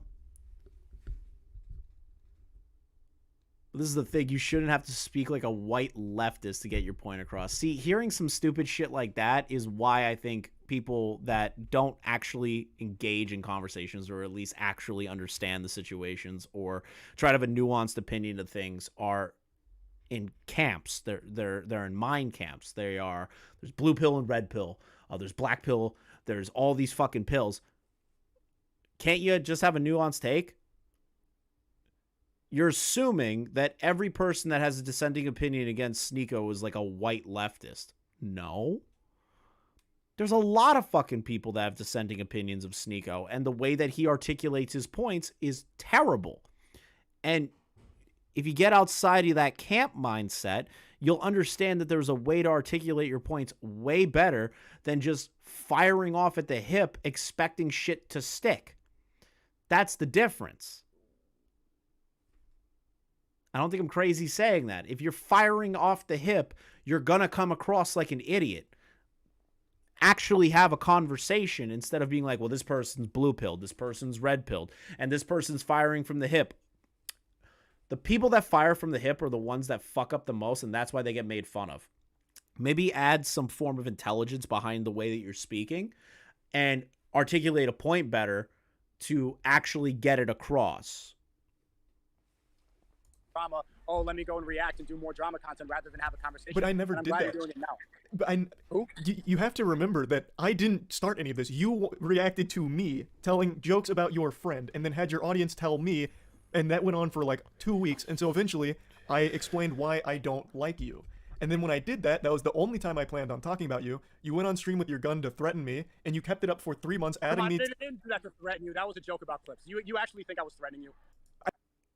Dude, you flashed a gun at him and was dancing around with a cigar in your mouth, pointing your fucking gun at the camera with the worst fire safety, trigger safety I've ever seen in my entire life. I've seen clips of you not be able to handle your weapon at all. And it actually makes me nervous that you own a gun in the first place, because you have no idea what you're doing with it, loaded or unloaded, because I know there's a clip out there. Somebody's going to be like, well, Chris, it wasn't loaded. If your finger's on the trigger with a loaded or unloaded gun and you're fucking playing around with it, you're an idiot. Point blank, period. You have no gun safety. You have no way of understanding true gun safety. So with him pointing a gun at the screen, that can be considered a form of a threat. Now, is it going to escalate to the point where he's going to show up to his house? Probably not. Probably not. But pointing a fucking gun at the screen and showing bullets in magazines, maybe, just maybe, comes across as unhinged. Maybe. I'm sorry if you think otherwise. Maybe you should learn how to hold a gun. Whether or not you are victimized, you're gonna think, okay, you're gonna say victimized, and you're gonna say I'm actively trying to threaten you by saying a clip joke on a stream. I don't think you were actually coming after my life. It doesn't change the fact that for 3 months you continued to carry it on. I wasn't reacting to you. I wasn't even talking about you. This was a quick point that I think he did see my side on. He likes to make the claim that I was farming him for views and AdSense money, which couldn't be further from the truth. I never wanted to talk about Sneako. I never had plans of doing it. He kept poking and prodding me until I did. And then, once I did, he wasn't happy that I was taking you up on a boxing fight. But on the... We're getting to the juice. We're getting to the juice, chat. The juice. Oh, we're getting to the juice. The Brandon Buckingham argument. Oh. Everything... Okay, listen. I have some things to say about Brandon before we get started here. The lawsuit... kind of over the top, in my opinion. Now, did Brandon go to a mental institution in a psych ward because of the things said in the harassment that he received? Yes. Do I believe that's somebody that can handle criticism on the internet? Not really. Do I believe him suing Sneako is the way to go about it? Not necessarily. But when Sneako says you have to fight for your ideology, right? When you have to fight, when Sneako says fight for your ideology, fight this, fight that, fight, get in shape, do this, do that, but he won't fight somebody who really wants to fight him and has this vehemently disagreeing opinions with him, he'll avoid the fight. Methinks Sneako's a bitch for avoiding Brandon Buckingham for the fight. That I am not going to change my opinion on. Everything else before that, where it's like, should he be suing him? Not really, because it's kind of gay, but I understand where Brandon's coming from. It's kind of like this, it's this hodgepodge of a situation that is just a little ridiculous to be suing somebody for that and all that other stuff. I as fucked up as that sounds, because I feel bad for Brandon that he went to the psych ward. I really do. My heart goes out to the guy. But at the same time, it's like, do you really have to sue the guy? You should just box the shit out of him. But Sneako won't fight him. Maybe I was wrong and his intention wasn't drama AdSense farming. What do you think that I've said that I don't believe in? So we'll use our beef, for example. You think I'm weak for not taking you up on a boxing fight. But on the same side of that coin, you won't take Brandon Buckingham up on that boxing fight. The whole point was I don't stand by my beliefs because I won't fight you for it. Well, with that perspective, why wouldn't you fight Brandon Buckingham when you feel so strongly about your beliefs and he says the same things I do? Wouldn't you want to prove because that you stand... The first fight that I want to take would be against somebody, one, who has more clout than me. Two, I disagree with ideologically. I don't disagree with him ideologically at all. But he says the same things I say about you. This person has been obsessed for a long time. He's suing me for emotional distress. Camus, Christenarg, TBF, Brandon says he will drop the lawsuit if Sneako fights. Yeah, no, I am aware of that. I'm aware of Brandon's video. I watched it after I did the Willie Mack show one.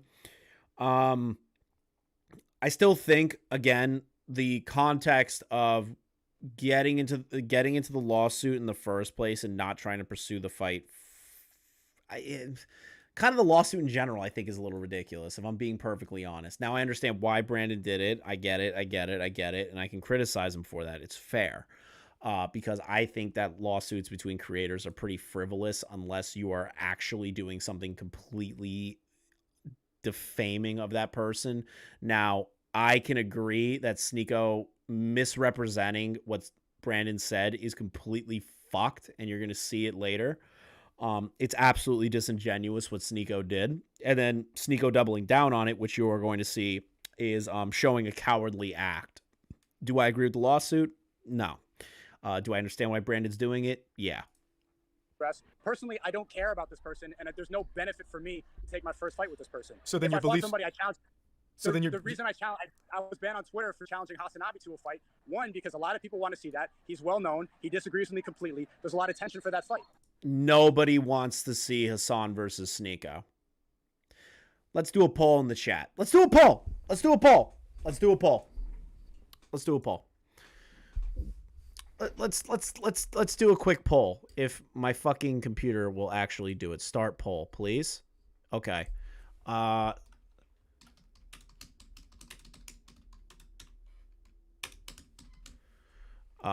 Brandon or Hassan? I want to see what the chat would want or what would be more entertaining. Would you rather watch Brandon Buckingham, a guy that he's had a genuine beef with and people that actually fucking hate each other, or would you rather watch him and Hassan, somebody who he has a disagreement with, but not a vehement hatred towards another person? Because it seems like Brandon and Sneako really fucking hate each other, versus Hassan and Sneako that just have ideological differences. I'll leave that poll up for a bit to see where we go with that. If I fought you, you have said a lot of things that are very negative about me. There's beef in the air, and you talk a lot about me, some things that you probably wouldn't say to my face. It would be an entertaining fight. But that's not the point. The whole point is you think I am weak, and you keep harping on this for not taking you up on the fight. But you won't take someone up on a fight that's saying the exact same things I am. So it seems like the beliefs, you don't stand by that strongly if you're not confident you can make a spectacle. Charlie, we both know you wouldn't accept a fight. Right, I've made that very clear. We both know. Even when I challenge you, we both know. It's to point out that a lot of people talk a lot of talk online, and they never have to face the consequences because they stay in their room gaming all day. That was to point it out. Men are tired. So you're a coward. You're going to try and pick a fight with somebody that you knew wasn't going to fight you. So you just admitted you're a coward. And that you're afraid to fight somebody who actually wants to fight you. But you would rather pick fights with people who don't want to fight you. So in essence, you're a coward, Sneako. You're like an actual fucking coward. Tired of seeing this back and forth internet drama. They want to see people go and settle it. I've never said a word about this person that you're bringing up. I haven't said a word about him since last summer. I won't say his name publicly again. I'm being sued for emotional distress. I'm leaving that alone. I have no problem with this person. We have gone back and forth. We're going back and forth on Twitter. People want to see it. People are tired of these keyboard warriors going back and forth. That was to point out the fact that men should not feel so comfortable talking a lot of talk on Twitter that they would never say in person. You made claims of Brandon Buckingham being like a rapist and shit. Wouldn't that be something that you'd want to fight about at that point? Like that was not a claim that I made. That was not a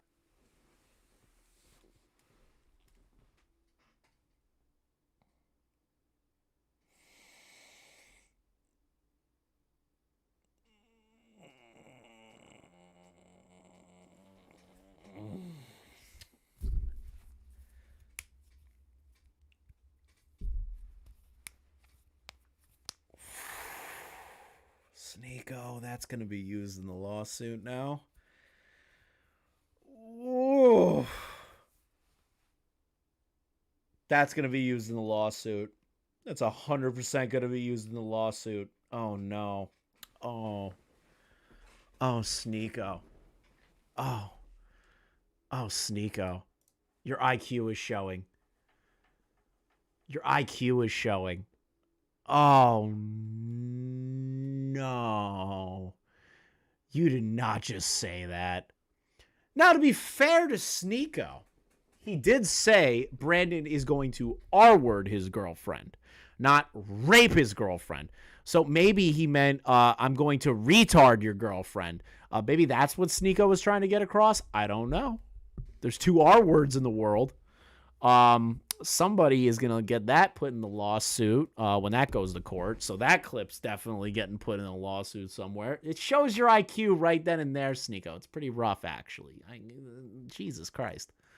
I can't remember the specifics of it, but you did toss out the word rapist when talking about Brandon Buckingham. I don't remember the context it was used in, but you did mention it, right? So why is all of a sudden that now beneath you? Like, you don't have any problems with him now after he's willing to fight. The point is, you're talking about, you say these things and you don't have consequences. Well, what about you? You said these things. He's trying to give you those consequences that you think are so important, and you won't take him up on it. There is a clear hypocrisy. That was a different example. The guy was a previous fan. It's a giant misunderstanding. There's a lawsuit involved, so I can't talk about this too much, but that is not what I accuse him of. I do not think he is that. Dude, he said, oh my God. So Brandon makes a joke about the cuckolding stuff, right? And he says, me and the guys are going to run a train, as a fucking joke. The thing that Sneako wants, find truth and funny, right? And then Sneako proceeds to call Brandon a rapist and say he's going to rape my girlfriend. Multiple instances of that. You said it. You said those words. Word. I never said that about him, and that's a lie. He wants to do it because there's an obsession going on, but that's irrelevant.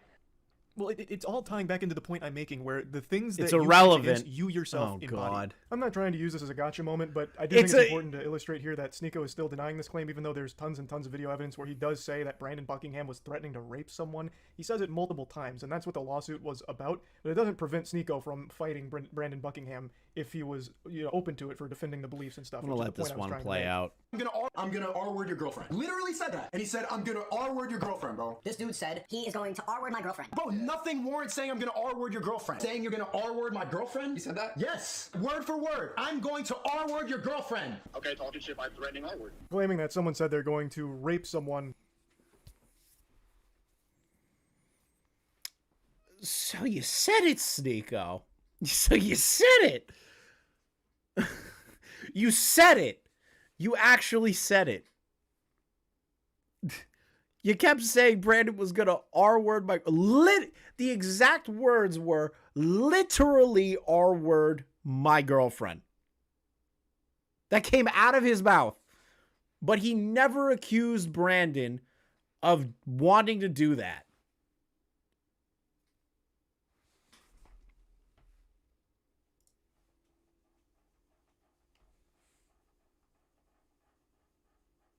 See that? This should just, you know what? This is just gonna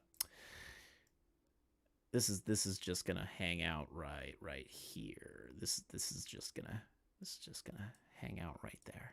Is insinuating they are a rapist or making the threat.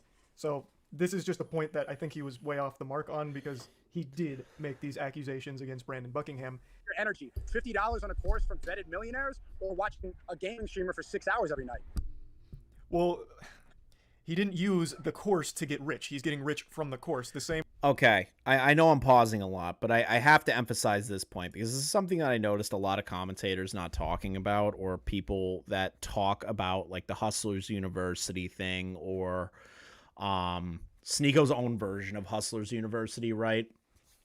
So I have personal experience with this kind of bullshit. Not a get rich quick sort of thing, but it was an MLM, right? Like I used to work for a MLM, right? So the thing is that when you're working for an MLM, they essentially do the same thing that Hustlers University does, right? Try to be successful, organize yourself, and they tell you all the things that you want to hear as like a sales professional, right? It's one of these sales classes, and they're actually a lot more common than you think. Yeah, QTV, thank you for the 5. You're right. I'm pausing too much, but I have to add this point in. Whoa! Chris pausing as much as Rich tonight. True. Usually I don't do that, but there needs to be a conversation here. So when it comes to the Hustlers University stuff, right? And these get rich quick courses, right?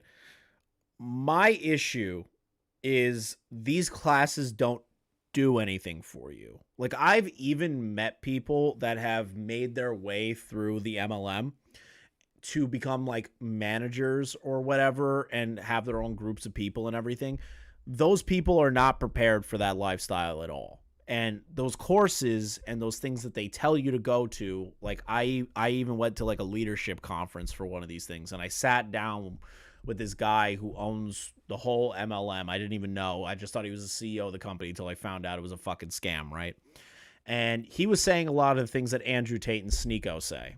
I've seen it work firsthand. I've seen not work. I've seen it with my own eyes. I can guarantee you that it's all common sense gibberish that you should have been raised with already. Now, do I believe that a lot of common sense is out the fucking window and not a lot of people know what to do? Yeah, I agree with that point. But my issue is that these people will actually use that to their advantage to get rich off of you, the people that are desperate, instead of you getting your own self-improvement. Self-improvement doesn't come through courses that you pay for dipshits like Sneako and Andrew Tate. They come from your own want and desire to self-improve. It doesn't matter how much you pay these people to teach you how to improve. It's up to you to improve. So save your money and do something else. Same way that the course that you're selling is not like your main way. No, I know. It's literally about making YouTube videos. I know that Sneako's course is that same as a lot of people. But like, you shouldn't be paying for those courses. You shouldn't be paying for that. Like, if you take let's say let's put this in right here, right? This is the thing, right? So when it comes to YouTube, I'm learning how to do it, right? Like, live streaming is the way that I make the bread and butter. I make content easier this way. It's more entertaining to you guys. I get to talk to you. I get to engage a lot more. It's a lot more fun for me. But I am learning how to make videos. I'm enjoying doing the daily uploads on the second channel. I just uploaded a video today that I got some pretty harsh... I asked for harsh criticism for very large YouTubers that I've talked to. And they gave me some harsh criticism. That's because I'm going out of my way to learn versus me trying to stay in my bubble and not learn. Because if I just uploaded that, said, yep, this video is perfect, and just walked away from there, I'm not growing. I'm not learning. These courses put you in a perpetual state of feeling like you're never really growing, but you're seeing the other person grow, and your dopamine receptors think, that person's successful, and they say I should take this course. How come I'm not successful yet? Let me watch another one of these. Let me take another course. Let me learn another thing. Let me do this. Let me do that. You could take a course, totally fine. But if it's not for you, stop doubling down on it. Stop trying to force yourself to do it because it doesn't work for you.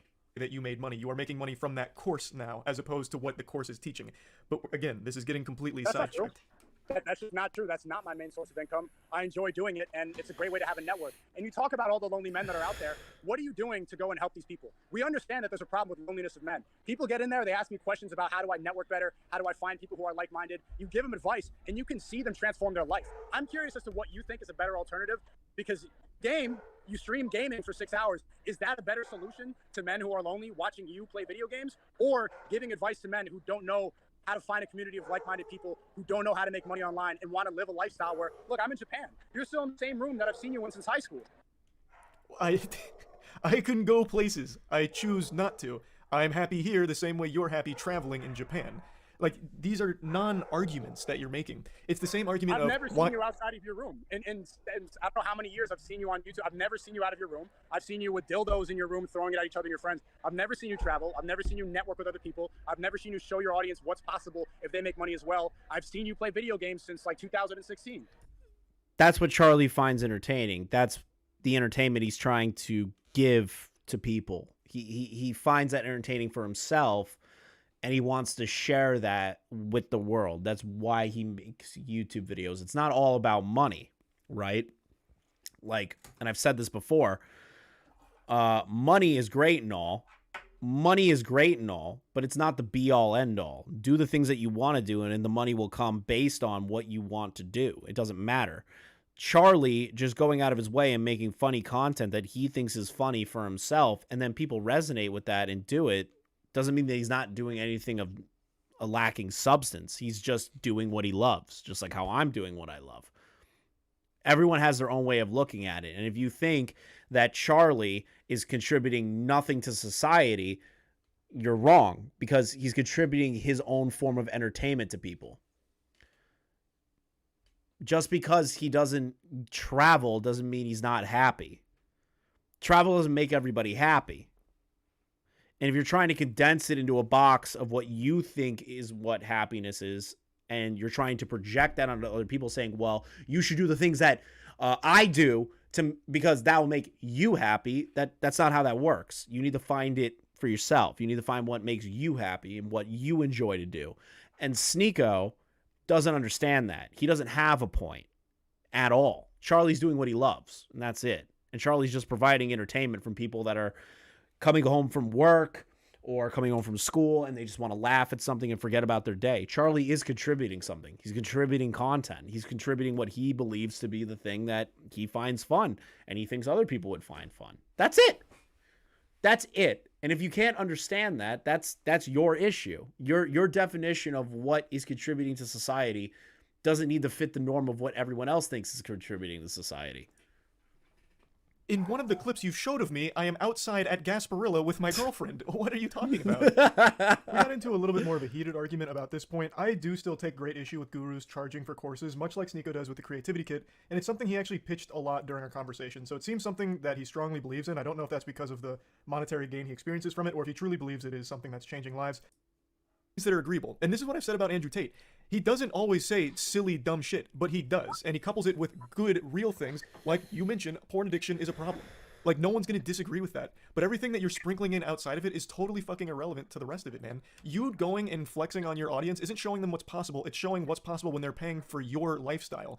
The advice you give, you thrive off them staying miserable. Right? The second they get happy, the second they get money, no, the second I definitely don't. They will not be paying for your course if anymore. If my audience does not get value from my content, they're going to leave. The reality is that streamers and content creators like you, the audience always grows up.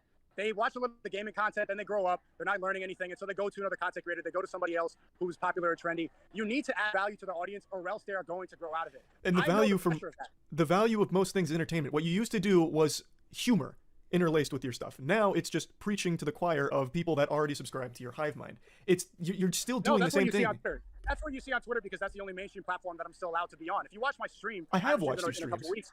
When I watch my stream for 4 hours, it's not preaching. A lot of it's humor. My motto is seek truth through funny. Which you've abandoned. Seek truth through funny, where he goes out of his way to find random people on the street and ask them subjective questions that he knows he'll get a response and then make them look like idiots. That's truth through funny? No. I have watched Sneako's streams. Sneako, I've watched your streams. You do continuously loop back to a preaching mindset of this is the way that you should act. Women shouldn't be this way. Women shouldn't do that. The woke hive mind is going to destroy America and the West and all this shit. You keep cycling back to it. It's not entertainment when you're preaching. You don't need to preach all the time to be a force of good in the world. Mr. Beast doesn't preach, and he just does good things. He doesn't stand on his soapbox and scream at people to be better. He just goes, dude, I'm doing this really cool video idea. Here is a bunch of kids in Africa that are struggling to get to school. Let me give them these shoes. He redirects that money into the next good thing that he's doing, or maybe he's doing a charity or anything. So I'm trying to understand how you add more to the world than anyone else. You don't. You're just preaching your self-help course on a consistent basis. Not in the world. It seems you've completely abandoned that. I have watched your streams. I have. A lot of it devolves into just talking again about the same things you always mention. Soy boys, bots, woke mind virus, and then dancing around. And then always trying to defend and find the other side of something controversial. It's the same formula over and over again because that's how you found to keep your audience hooked. It's no different than people that... I go on Omegle and I'm joking around for an hour, 2 hours. I bring on my viewers and we joke to each other. I bring on people... Yeah, it's funny enough. He did work for Mr. Beast, but none of that rubbed off on him. I'm not sure if this is 100% on the up and up. I don't know if this is 100% accurate. What's up, Core? Is at one point, I'm pretty sure Sneako said that he didn't want to work with Mr. Beast anymore because Mr. Beast was getting too popular. I don't remember. I don't remember entirely if that is the situation. If I'm being perfectly honest, I feel like that might be a projection or some shit I heard through the grapevine. But the way that he, like, an example is the way he demonstrated himself to Keemstar when Keem told him you read your line shitty on a Twitter argument. I mean, reading tweets. He decided to make a cancel Keemstar video, which is petty and childish. And yeah, he was a kid when he did that, but it's still retarded. And he did an exposed video of Mr. Beast. I forgot about that. That's his issue. If people don't go the way that he likes, he will call them out and say that they're fucking terrible people instead of looking at what they're doing now. Like that's the issue. I've heard Mr. Beast is not the kindest to people off camera. What, with that one editor?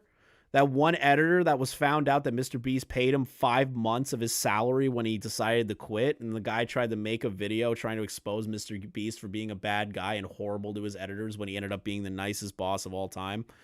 Mr. Beast, from what I understand, doesn't really have a lot of issues behind the scenes. Maybe he's very corporate, maybe he's very content oriented, but I doubt he treats his staff like fucking dog shit. There would be more exposed videos about him now more than ever. Real life people, they sit next to me and we joke around. I have different podcasts, I have different guests. The jokes I did a podcast with Ryan Dawson uncovering. Didn't Keemstar say he was too retarded to read tweets? Yes. That's exactly what it was. That's exactly what it was. Listen, I can't laugh because I fucked up my job with Keem, right? I can't laugh. I can't laugh at that. Me and Sneako have something in common. We both worked for Keemstar, and I fucked up my job. So I can't laugh at him for that. Now, did I fuck up reading tweets? No, I just fucked up everything else. But reading tweets, it's not that hard. It's not that hard. Epstein and uncovering the truth about 9/11, which I really recommend that you go see. To an alternative. The 9/11. That's how bad it's gotten, right? To the point where they're bringing up 9/11 documentaries. The truth about 9/11.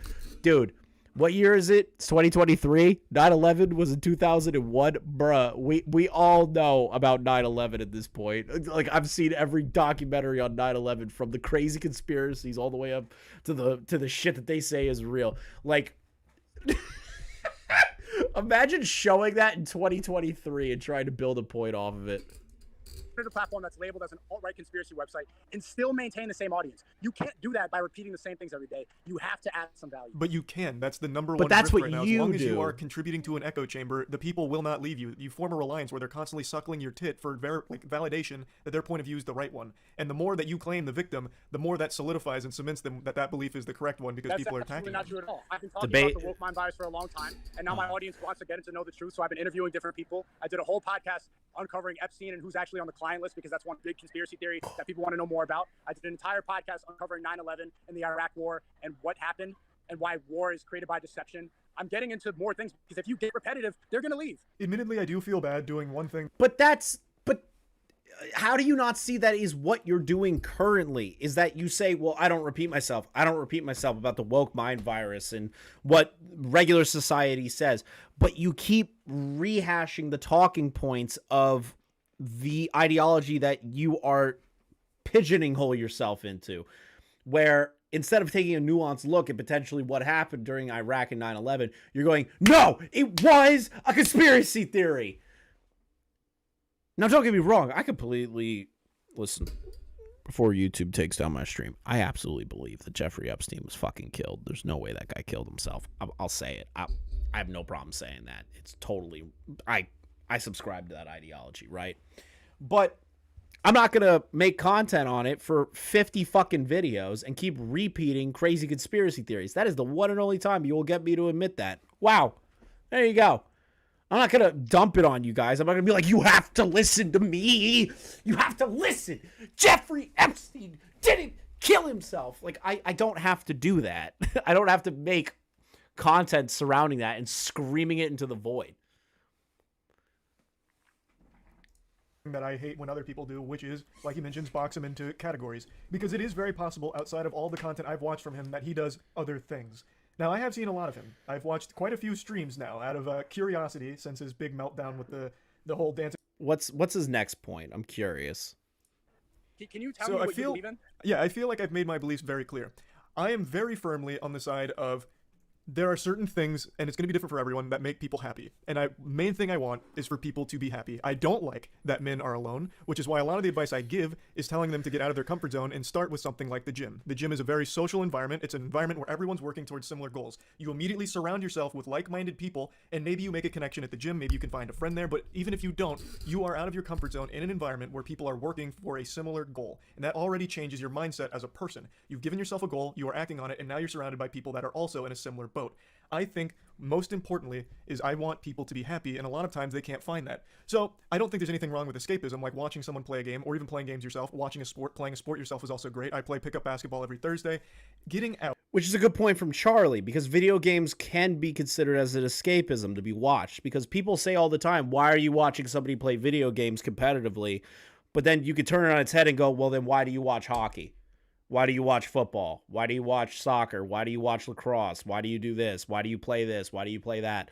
It's recreational. It's just what it is. It's a recreational release. It's not really a vice. It's more on the lines of an escapism. And humans need escapism from reality once in a while. Like, that's just what it is. Are men really alone? I actually do believe in one instance that there are men that truly do believe that they are alone and that they're bitter and they hate and they feel like they have higher value, and women don't see that. But the thing is that, and this is the counter argument I'll have to myself, none of those men do anything to make themselves better. They just become embittered, angry, fucking incel losers that start screaming and yelling that all women are horrible. Yeah, there's a loneliness problem in America. Both men and women experience that, but like with men is a little bit more in depth to the situation, where it's like men are fucking men. We're a little fucking crazy, right? And they don't have an outlet for it, and they blame the world instead of blaming themselves and trying to pull themselves out of that hole that they're in, right? I don't believe, like, you can get help. That's totally fine. Talk to a therapist. Talk to somebody with professional experience. Don't talk to somebody that has a film degree and makes YouTube videos for his whole life and then decides to do a self-help fucking course. Maybe not listen to that guy. Maybe speak to an actual professional. Maybe not listen to a guy that smokes cigars and is jacked as shit and allegedly takes passports from girls and keeps them in Romania on the guys that they are going to date him. Again, allegedly, I'm not saying he's done that, but the allegation, regardless, maybe not listen to those people. Maybe listen to an actual professional that is willing to hear you out and help you.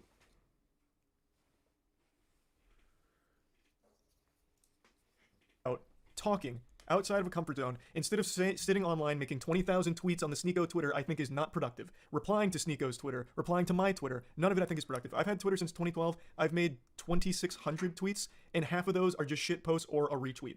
I think all of that, locking yourself inside as a recluse, living in this completely toxic landscape like Twitter, is the most detrimental thing for a person, and that extends to TikTok as well. I think TikTok has absolutely ruined people's brains in terms of what they can even stomach as an attention span. Having to have like Subway Surfer underneath a video of someone talking because you can't focus long enough, I think it's all a problem. So the things I talk about are usually geared towards either entertaining people for 8 minutes a day or whatever, or during a stream if they're already home from work and just need to unwind. I think all of that is fine. But I do always try and give some level of advice. My background, I don't know if you know, I'm a human science graduate with a concentration in exercise physiology. I believe very firmly... Damn, Charlie! You got a degree, my guy? Me too! That's sick. It's good to know. Good to know. Good to know a large creator. Good to know a college graduate can make great content, or just content in general, and completely change their life path to something more engaging for them. Because a degree doesn't get you everything, right? Like, it's just, you sometimes don't even do the thing that you want to do. Like, for me, I got a degree and I didn't have the money to pursue what I wanted. So now I've done multitudes of other things, and now I find myself here doing something entirely different. I'm changing myself. I'm trying different things. I'm experiencing a whole new way of doing shit. A lot of people should start thinking that way and trying different things and forcing themselves out of their comfort zones. I don't think you guys understand like how fucking nervous I was to even start this channel, or to make my original channel, the Narcax channel, with my roommate. Like, I'm terrified. I'm fucking horrified, but I'm doing it anyways because I find it engaging, and it's cool to see that somebody with a degree isn't doing the thing that they went to college originally for, but doing something new and different. Like that's a huge milestone. Good for you, Charlie. In the mind-body connection in terms of strength building and muscle building. It's going to change your whole brain chemistry, and it will help improve the way you're looking at the world. So that's one of the big things I talk about, is even if you're 100% comfortable with your body, there is no reason not to at least try to make these kind of differences and change your perspective on things. Like, it doesn't even have to be a body issue. It helps your mind overall. I am always against people paying for advice from so-called gurus and professionals because you don't need it. The beauty of the internet is it is an unlimited repository of all of the human knowledge, just this compendium of every piece of information for every subject you could want. And you can access it for free. Under no circumstances do I ever advocate for someone paying up to $50 a month for advice they can freely find right now, even if it doesn't come with a built-in... Gamers always have the argument, but then they never talk about how college is a waste of time. And that Dude, that's not what Charlie's trying... Oh, that's not what Charlie's trying to say. Sneako, you're killing my brain cells. I'm going to be retarded by the end of this live stream. Charlie's not saying that. He's saying there is a whole wealth and a repository of information that you can use to your advantage. You don't have to pay somebody to do that. That is fucking true. The internet teaches you everything. I'm learning how to edit just by fucking YouTube videos, and I've never edited in my fucking life. Dude, Sneako is being incredibly disingenuous on these points. Incredibly. That it's ridiculous. He's literally trying to say you shouldn't have to pay for something that you can get for free. Sneako goes, well, gamers have this argument all the time, and that college is a scam. Okay. Let me be real with you. If you're going for the degree that you want and you apply yourself and fucking work your ass off for it, college is worth it. Now, are a lot of people able to go to college or should go to college? No. You shouldn't be forced to go to college unless you are going to pursue the thing that you want to do and push yourself to do that thing no matter what. Commit yourself to it. Now, for me, I unfortunately committed myself, but it ended up not being the thing that I could do. So I'm doing something else. But a lot of people do that. You don't need college. You don't need it. But some people grow and learn from it. It's not a scam. Now, is college debt a fucking scam? Is colleges charging $150,000 a year in tuition a scam? Then yeah, that's a fucking scam. And I can admit that. But the concept of college is still good. You saying blanket statement college is dog shit is not really the way you should go about it. People go into $50,000 to $100,000 in debt from people who aren't vetted millionaires. If you could pay $50 and talk to a vetted millionaire who has made money online in a way that they don't teach in school, $50 is a steal. People get really upset about this. That's a lie right there. And I'm telling you right now, I refuse to change my position on this. Paying $50 to somebody to lecture you on how to be a millionaire when they are already a millionaire does not do anything for you. Trust me, I've tried it. It doesn't do shit. It doesn't do anything. It literally doesn't gain anything for you. When you could do anything for free on the fucking internet, you don't have to pay somebody to do it, especially ones with little to no actual information that can be helpful to you, where they just reiterate things that worked for them. Not everything that works for one person is going to work for another. And if you think that's true, you are a sheep. You're an absolute fucking sheep if you think one thing that worked for you is going to work for another. Because you're paying somebody directly and you know who you're spending the money on. You don't get upset about college because you don't know the principal, you don't know the headmaster, you don't know the donors. They're nameless people behind a university. So the point of the network is collection of information concentrated in one place, and also the network of people that you can find. Right here, I'm in Japan traveling with somebody that I met from the Creativity Kit. That is something that is invaluable and that you will only find by paying $50, which is not a huge price. That is a big... Dude, he is shilling so fucking hard. He's shilling. Price, but also, do you see what just happened there? You went in... $50 is a huge price. That's the same price as your merch that you're using to advertise on this drama. Would you rather your audience pay $50 for a t-shirt from a gamer, or they meet somebody that they can go start a business with? That the merch isn't $50 for a t-shirt, but regardless, what I want you to recognize is what happened there. I was talking... Okay. It's... This guy's a fucking idiot. Oh my god. Still not. But with what just happened there is I was talking about something. No, I give Sneako credit for getting in a call with Charlie. The problem is that other people have asked him to debate, and he's ran from them because he doesn't think that they're worth his time, even though he was the one that initiated the debate in the first place. Turkey Tom. And you went into PR speak and salesman mode to talk about your course, and you attributed something to me that I actually talk against. I actually have spoken many times about why college just isn't right for everybody. It's not. It simply isn't. I think college provides an invaluable social experience where for the first time in your life you're on your own, so you learn how to fend for yourself, you learn how to interact with roommates, strangers, so you get social skills. But college is not going to be a great fit for everyone, especially when it comes to certain academia positions, especially like in some art fields. I actually talk a lot about that, but you keep lumping me in with this perception of a gamer and these beliefs that you don't know anything about me on, and yet you still put me in there. Then you should probably make it more clear. I do. I've been personally watching your videos for years, and I had no idea about any of this. So, I've seen you gaming. I've seen you react to drama content. I love that Sneako is expecting Charlie to constantly talk about his values every single fucking video. Like Charlie's inclined to constantly share those values. This live stream, you guys are getting a lot of my values, like right off the bat. Usually I don't show my values because it's not entertaining. But the reason I'm showing that to you guys right now is because I think it adds context and more of a rounded approach. I'm not saying I'm the most rounded. I obviously have my biases towards Sneako because I think he's an absolute retard that's shilling a course that doesn't do jack shit. But I can I'm trying to show Sneako that values are always going to be different no matter what. Like, that's really it. And Sneako just doesn't understand that you don't have to constantly expout your values at all. Like, you really don't need to expout your values on a constant basis to get your point across. I didn't know that was your method to make people happy, which I think is a narrow way of answering that question about what you believe in and what your belief How is that a narrow? Fine. But I'm glad that you said that, and I think that you should reiterate that more in your video to add more value to your audience. So you said you've watched for a long time. These aren't secrets. I made a video 6 years ago. I just double checked. I uploaded a video 6 years ago called "You're Getting Fucked by College Textbooks." The entire video is about how college textbooks in particular are a massive scam and a very predatory system that universities are using. Fucking are. I do talk about these things. You are just not seeing them and then still putting words in my mouth.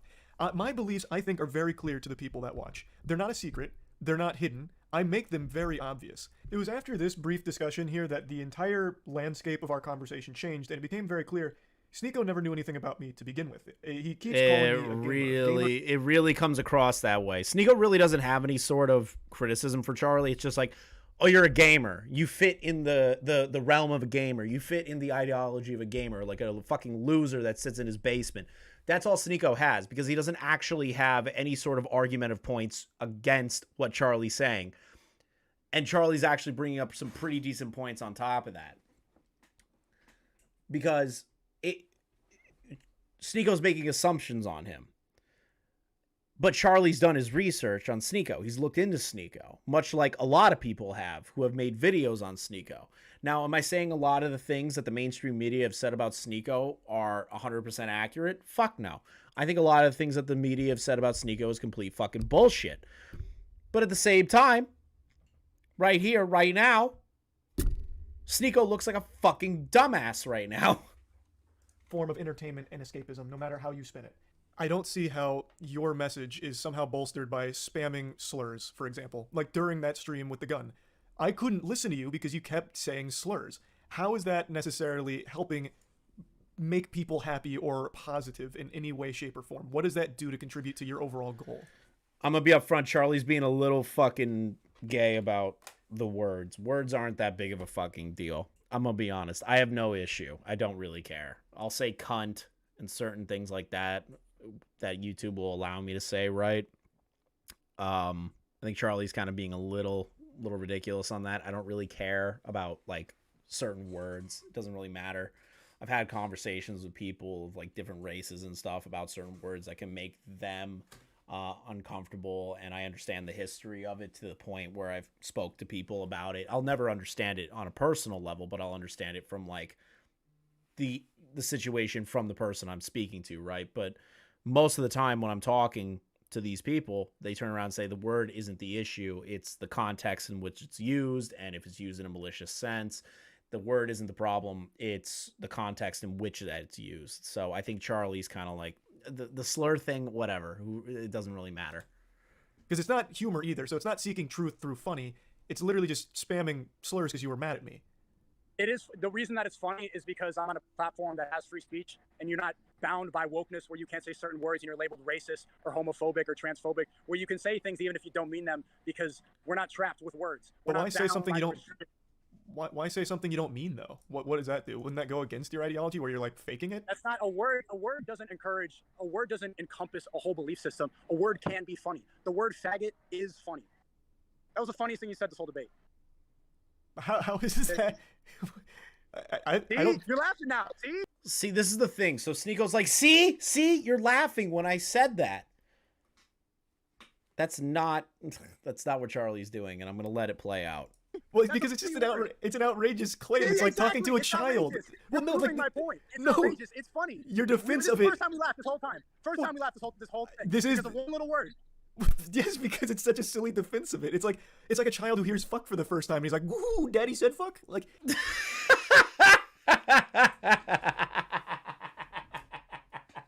that's exactly what it comes across as. Oh, little kid found out that he could say asshole when his mom's not around. He's like, hee, asshole. I said fuck. Oh no. And he starts laughing. Charlie's laughing at how retarded it is that he's using that as a defense, not laughing with him. He's laughing at you. Exactly, boss. Things started to go a little goofy mode here, a little wacko style. So the slurs is something I've mentioned. I couldn't watch him on stream because he just kept saying the F slur. And my point here was, why? It doesn't really accomplish anything for his goals or anything like that. He's just spamming slurs, which makes it sound like he's just mad at me and trying to choose the worst words he can think of. Now, looking back on it, I do regret not pushing a bit more on this point because there was a lot I wanted to say on it, but I just got so thrown off and blown away by his explanation of all of it that I totally forgot to expand. Because he really only says the F slur, the homophobic slur. And he says it doesn't encompass a whole belief system. Okay, well then why is it only that slur? I don't think I've ever heard him start spamming the N-word, hard R, or anything like that. And he's very open about how much he appreciates the Islamic faith. I've never heard him use any slurs against Muslims or anything like that. So if you feel so stressed, which it seems like you can recognize. Do you believe that Andrew and Tristan Tate are innocent? That I don't know. They could be, and I've said that from the start. You don't have a belief on that? Well, because I don't have the evidence. They've been... So this is the thing. Sneako's going to turn around, and I'm just going to play out this part for you guys. Do you believe that Tristan and Andrew are innocent? Charlie's going to go, I don't really know, because I haven't seen the evidence. Sneako's going to go, well, didn't you see all those DMs? Obviously it's fake. Charlie's going to go, well, what do you mean obviously that it's fake? Well, Sneako's going to keep saying, well, it is. It just is. That's not how due process works. That's not how evidence works, is for you to believe that something is true or false. Belief is not it's not due process. It's not looking at the information at all. Sneako needs to understand that firing from the hip and saying, this is true, this is false, isn't how that works. You need to look into things and actually understand the situation before shooting off and believing shit, you know? Charged twice with the human trafficking, but none of the evidence is public. You didn't look at all the victims and their allegations and how everything was exposed on WhatsApp, how they plan to make a Netflix movie out of this. All I've that seen. was online. I think. But then, if you cover current events, this is something you jump onto the pizza box, but you don't take the time to go and look at all the evidence that was debunked. That's not true, though, because why do you spend the narrative laughing at somebody falsely in prison, but you can't go and just look at a couple screenshots and see that as garbage? You're laughing at the pizza box putting 2 people in jail because of what you saw on Twitter. Because the pizza box thing was funny. It was funny. It was so ridiculous. It was funny. Now, did some people run with that as legitimate news articles because they didn't look into it? Yeah. But the majority of people that just were like, I don't really care about this, and they heard the words, this guy got arrested because of a pizza box. It's funny. It's funny. Going to jail for potentially a crime that they didn't commit or did commit or whatever you want to interpret it as or whatever the outcome's going to be, not funny. right? You don't want to laugh at people going to you could kind of laugh at people going to jail, right? Like, I'm not going to say you can't, because that's retarded. There are people that go to jail for funny shit, right? You know, like some guy feeds mushrooms to an alligator in Florida, and the alligator attacks people, and he goes to jail. Everyone's laughed at a Florida man fucking meme before. Everybody. Now, when it comes to the Tate's thing, the pizza box was funny. It was fucking funny. If you don't think that's funny, you're just broken on the inside. I'm sorry. I thought it was funny. I say the word faggot or I say a slur, it's just a funny word to say. There's no consequences for that. Nobody goes to jail falsely. I have looked at the evidence from both sides. I always do. I don't just go to these tribes and just assume everything on my side is right and everything on that side is wrong. I take information from all angles in order to find where I personally sit on this perspective, on this situation. So, for the Tate brothers, being charged twice with human trafficking, while there is some shady shit from the victims, there is still real merit to some of the things that people were talking about, such as something you talked about as well, the taking of the passports from some of the women and getting there under the guise that they would be able to date them. Those are very odd, very peculiar things. So it's not like it's just, oh, all of that's wrong and we have to disregard all of it because this is here. There is, on both sides here, evidence that makes it a very complicated case, which is why it's gone on for so long, right? It's not one where I know the answer. They could be innocent, they could be guilty. I do think it's weird they've now been charged twice. There is some very odd things there because that's not exactly a light thing to come after someone for. And there is things that you have talked about. Is it wrong that people can go to jail for 4 months without any evidence of charges? And even outside of the Tates, I have said that in this country, where you can go to jail on suspicion of things without ever being charged. It's a problem. Yes, it is a problem. Sneako just can't, like, this represents a cock, Andrew Tate's cock, and this is Sneako's mouth. There's a lot of that going on instead of having a productive conversation. And he's trying to get Sneako on a gotcha where it's like, where he's trying to expect Charlie to be like, well, I believe Andrew Tate is guilty. That's not what Charlie's doing. Sneako is making the assumption that Charlie believes Andrew Tate's guilty because he made fun of a fucking pizza box meme. And Sneako just can't remove the cock from his mouth. Okay. I didn't see that video. I saw the video laughing about the pizza box putting him in jail. Because it was funny. Yes, and I talked. Well, it's in that video where I say I don't know if he's guilty. I don't like if there's real victims here. Like, I would never celebrate someone being a human trafficker because there's victims. I wouldn't celebrate him being a human trafficker. That means there are real victims there. Even though I disagree with like his Hustlers University and a lot of the dumb shit he says, I wouldn't want him to be a human trafficker. That means there are real victims being in terrible situations. I did say that, and I don't know if he's guilty. I don't know if he's innocent. Nobody does right now, except for them and whatever's going on in Romania.